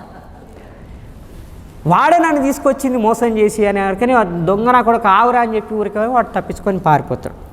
అప్పుడు ఆయన ఏమంటాడంటే, సరే అయిపోయింది, నువ్వు రా, నేను తీసుకొని పోతా అని చెప్పి ఇంటికి తీసుకుపోయి మంచి వేడి నీళ్ళతోటి మన వాయిలాకులు వేసి కాగబెట్టిన వేడి నీళ్ళతోటి భార్యకి స్నానం చేయించి మళ్ళీ హ్యాపీగా సంసారం చేసుకుంటాడు. ఆ కథ చదువుతూ ఉంటే అసలు పిచ్చిలేస్తుంది. ఆ కథ చదువుతూ ఉంటే చాలా అద్భుతమైన నవల అద్దంలో చందమామ. అది భూపోరాటం. అంతిమంగా సొమ్ములు పోనాండి అనే నవలలో లాగా, రావిశాస్త్రి గారి సొమ్ములు పోనాండి నవలలో లాగా ఇది కూడా భూమి కోసము, ఆ భూమి ఆక్రమణదారులకు వ్యతిరేకంగా ఫైట్ చేసి అందులో వీళ్ళు చచ్చిపోతారు, ఇద్దరు కూడా క్యారెక్టర్స్. నేనేమంటున్నానంటే మన జీవితాల నుంచి మనం కథలు రాస్తున్నాం, కానీ ఆ కథలు రాసేటప్పుడు మొనాటనీ రాకుండా ఉండడానికి మన వాతావరణాన్ని, మన నేపథ్యాన్ని, మన కల్చర్ని తీసుకురావాల్సిన అవసరం ఉన్నది. దానికి అవసరమైన భాష, ఈ ప్రాపర్టీస్ ఆఫ్ స్టోరీలో అంటే దాని ప్రాపర్టీలో ముఖ్యమైనది లాంగ్వేజ్. క్యారెక్టర్స్ ఎంత ముఖ్యమో లాంగ్వేజ్ అంత ముఖ్యం. ఏ రీజియన్లో కథ జరుగుతున్నదో ఆ రీజియన్ లాంగ్వేజ్ రాయటం అనేది చాలా ఇంపార్టెంట్. కథ నేరుగా క్యారెక్టర్ ఓన్లీ 5 minutes అంతేగా. నల్గొండ వెళ్ళేటోళ్ళకి 8కి లాస్ట్ బస్ సార్, గుర్తుపెట్టుకుంటే 8 గంటలకే లాస్ట్ బస్ అట నల్లగొండ పోయేవాళ్ళు ఎవరైనా ఉంటే. సో ఆఖరికి కాఫ్కా కథ మీ అందరికి తెలుసు కాబట్టి, బకెట్ రైడరు తన దగ్గర బొగ్గులు లేవు, కొనుక్కున్నామంటే డబ్బులు లేవు, కానీ బొగ్గులు లేకుండా చలి కాచుకోకపోతే మాత్రం చచ్చిపోయే పరిస్థితి ఉంది. ఏం చేయాలి? విపరీతంగా చలి వణుకుడు పెడతా ఉంటే ఆ బొగ్గులు అమ్మే వ్యక్తి గుర్తొస్తాడు, ఆయన దగ్గరికి పోవాలి. అప్పుడు ఆయన ఏం చేస్తాడంటే బకెట్ మీద కూర్చోగానే అది ఆటోమేటిక్గా బకెట్ గాల్లోకి ఎగురుతుంది. గాల్లోకి ఎగిరి బొగ్గులు అమ్మే వ్యక్తి ఇంటి మీదకి పోతుంది. ఇంటి మీద పోయి నాకు బొగ్గులు కావాలి, చలి పెడతా ఉన్నది, దయచేసి బొగ్గులు ఇవ్వండి అరుస్తూ ఉంటాం. ఆ బొగ్గులు అమ్మే యజమాని ఆయన భార్య ఇద్దరు ఇప్పటికే మనం వారానికి సరిపడా అందరికీ బొగ్గులు ఇచ్చేసినాం కదా, ఎవరు ఇంకా బొగ్గులు కావాలని అరుస్తున్నారు, దుకాణం మూసేద్దాం అనుకుంటే మళ్ళీ కొత్త పంచాయతీ ఏందని చెప్పి అంటూ ఉంటాడు ఆయన. వాళ్ళ ఆవిడ ఏమంటుంది, నేను చూసి వస్తాగని చెప్పి డోర్ తీసి బయటికి పోతే ఎవరు కనపడరు. నాకు బొగ్గులియమ్మ, దయచేసి నాకు బొగ్గులియమ్మ పుణ్యం ఉంటుందని ఆడు పైనుంచి అరుస్తూ ఉంటాడు. పైకి చూసేవరకనే ఆ బకెట్ మీద కూర్చొని ఆడు ఆరుస్తూ ఉంటాడు, కిందికి రాడాడు. సో ఆమె డబ్బులు ఇస్తానంటది. దయచేసి డబ్బులు లేవు నా దగ్గర, ఇప్పుడు నీకు తర్వాత ఇస్తా, కానీ నాకు బొగ్గులు ఇవ్వండి అనగానే ఆమె నువ్వు చస్తేంది బతికితేందిరా నాయన, నాకు డబ్బులు కావాలి, నీకు బొగ్గులు ఎందుకు ఇస్తా అని చెప్పి ఆ కోటు ఇప్పి ఇట్లా దులుపుతుంది. ఒకసారి దులుపగానే ఆ బకెట్ వాడు ఎక్కడో పడిపోయి చచ్చిపోతాడు. ఆ కథ చదువుతూ ఉంటే చాలా సింపథెటిక్గా ఉంటుంది. బొగ్గులు లేక ఒక మనిషి చచ్చిపోవటం అనేది ఎంత బాధాకరమైన విషయం. యాక్చువల్గా ఆడు ఇంట్లోనే చచ్చిపోయి ఉంటాడు, కానీ ఆ బొగ్గుల కోసం బకెట్ ఎక్కి వచ్చిండు అనేది ఒక సింబాలిక్గా స్టోరీ చెప్పడం అనేది అది చాలా అద్భుతమైన స్టోరీ. మీకు ఎక్కడైనా దొరుకుతుంది, ద బకెట్ రైడర్. తర్వాత ఆఖరిగా ఇంకొక సెల్టిక్ ఫోక్ స్టోరీ చెప్పి ముగిస్తాం. సెల్టిక్ ఫోక్ స్టోరీలో ఒక రాజు ఉంటాడు. ఆ రాజుకి కథలు చెప్పే ఒక వ్యక్తిని పెట్టుకుంటాడు. తనకి కథలంటే చాలా ఇష్టం. రోజు ఒక కథ చెప్పాలి, ఆయన అడిగినప్పుడల్లా ఒక కథ చెప్పాలి. ఎన్ని కథలని చెప్తాడు పాపం, కొత్త కథ చెప్పాలి, మళ్ళీ చెప్పకుండా చెప్పాలి. కథలు లేవు తన దగ్గర. రాజుగారికి కథ చెప్పాలి, భయపడిపోతూ ఉంటాడు. ఏదైనా కొత్త కథ దొరికితే బాగుండని చెప్పి బయటకు వస్తాడు. బయటకు వచ్చేటప్పటికి ఒక ఆయన మ్యాజిక్ చేస్తుంటాడు, ఇంద్రజాలం చేస్తూ ఉంటాడు. ఆయన దగ్గరికి పోయి నువ్వు నాతో పందెం కాయి, నేను నిన్ను ఓడిస్తా అంటే, నన్ను ఓడిస్తావా అని అంటాడు ఈ కథకు చెప్పేట ఆయన. నిన్ను ఓడిస్తా, నువ్వు నాతోటి పందెం కాయ అంటే పందెం కాస్తాడు. ఏదో మామూలు పిచ్చాట ఆడితే ఆయన ఓడిపోతాడు. ఆయన డబ్బులు పోతాయి, ఇల్లు పోతుంది, జాగ పోతుంది, అన్నీ పోతాయి. నా దగ్గర ఏమి లేవు, ఇక అన్నీ పోయినాయంటే అప్పుడు ఆడేమంటాడు, ఇప్పటిదాకా పోయినాయి అంతా ఒక ఎత్తు, నీ భార్య ఒక ఎత్తు, నువ్వు గెలవచ్చు, నువ్వు గెలిస్తే నీ భార్య నీదే, నీ సంపద నీదే అని అంటే ఆడ తీగబడి భార్యను కూడా పెడతాడు జూదంలో పెట్టగానే భార్య కూడా పోతుంది. ఇప్పుడు భార్య కూడా పోయింది, ఇక నా దగ్గర ఏమి లేదని అంటే ఆఖరిగా నువ్వే కూర్చో జూదంలో, నువ్వు గెలిస్తే అని నీకే అని అంటాడు. మళ్ళీ వాడు తనని పనంగా పెడతాడు, జూదంలో ఓడిపోతాడు. ఆ ఇంద్రజాలికుడు ఆ కథకుని ఒక కుందేలులాగా మార్చి రాజాస్థానంలోకి పోతాడు. రాజు దగ్గరికి పోయి, రాజా నాకు 5 వెండి నాణాలు ఇవ్వండి, నేను మీకు ఇంద్రజాలం చేసి చూపిస్తానంటాడు. ఆయన 5 వెండి నాణాలు ఇస్తాడు. ఇవ్వగానే తన చేతిలో ఉన్న ఒక దారపు కండెని తీసి ఆకాశంలోకి ఇసురుతాడు. అది నిచ్చెనలాగా మారిపోతాడు. ఈ కుందేల్ని నువ్వు ఆ నిచ్చెనెక్కి ఆకాశానికి పరిగెత్తు అనంటే ఆ కుందేలు టకటకటకటకి పరుగుతుంది. ఆ వెంటనే ఇంకొక కుక్క కూడా పరిగెత్తుతుంది పైకి. పోతా ఉన్నారు. ఇంకొకరిని పంపిస్తాడు, ఎవరు, ఆ రాజు యొక్క తమ్ముని చెప్తాడు, కుక్క కుందేల్ని చంపేసే అవకాశం ఉన్నది, నువ్వు పోయి నా కుక్కను కాపాడవా యువరాజా అనగానే నేను కాపాడుతా అని చెప్పి ఆయన మెట్లెక్కి ఆకాశంలోకి మాయమైపోతాడు.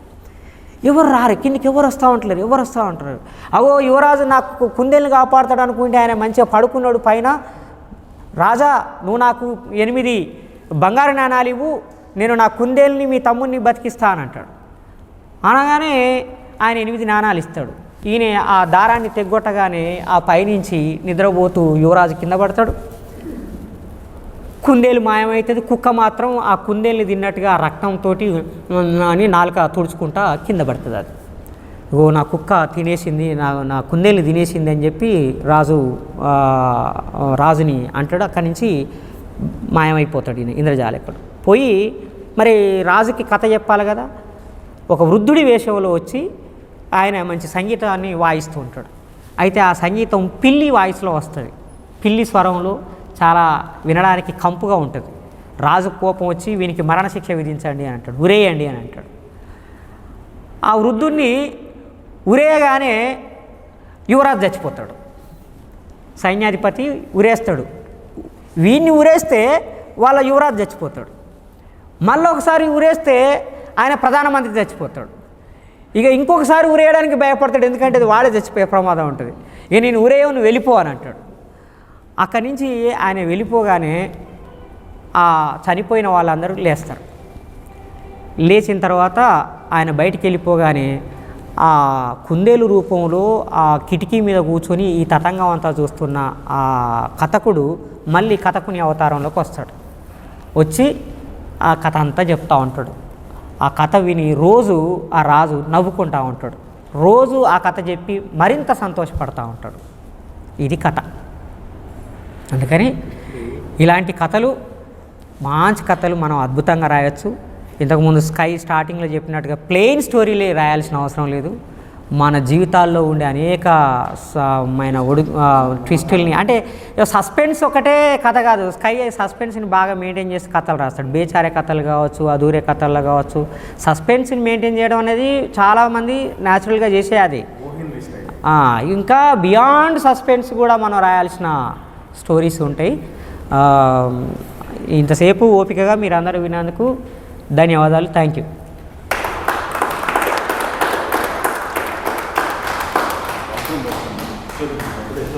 కొత్త రకం కథలు, కొత్త రకం కథలు చెప్పేందుకు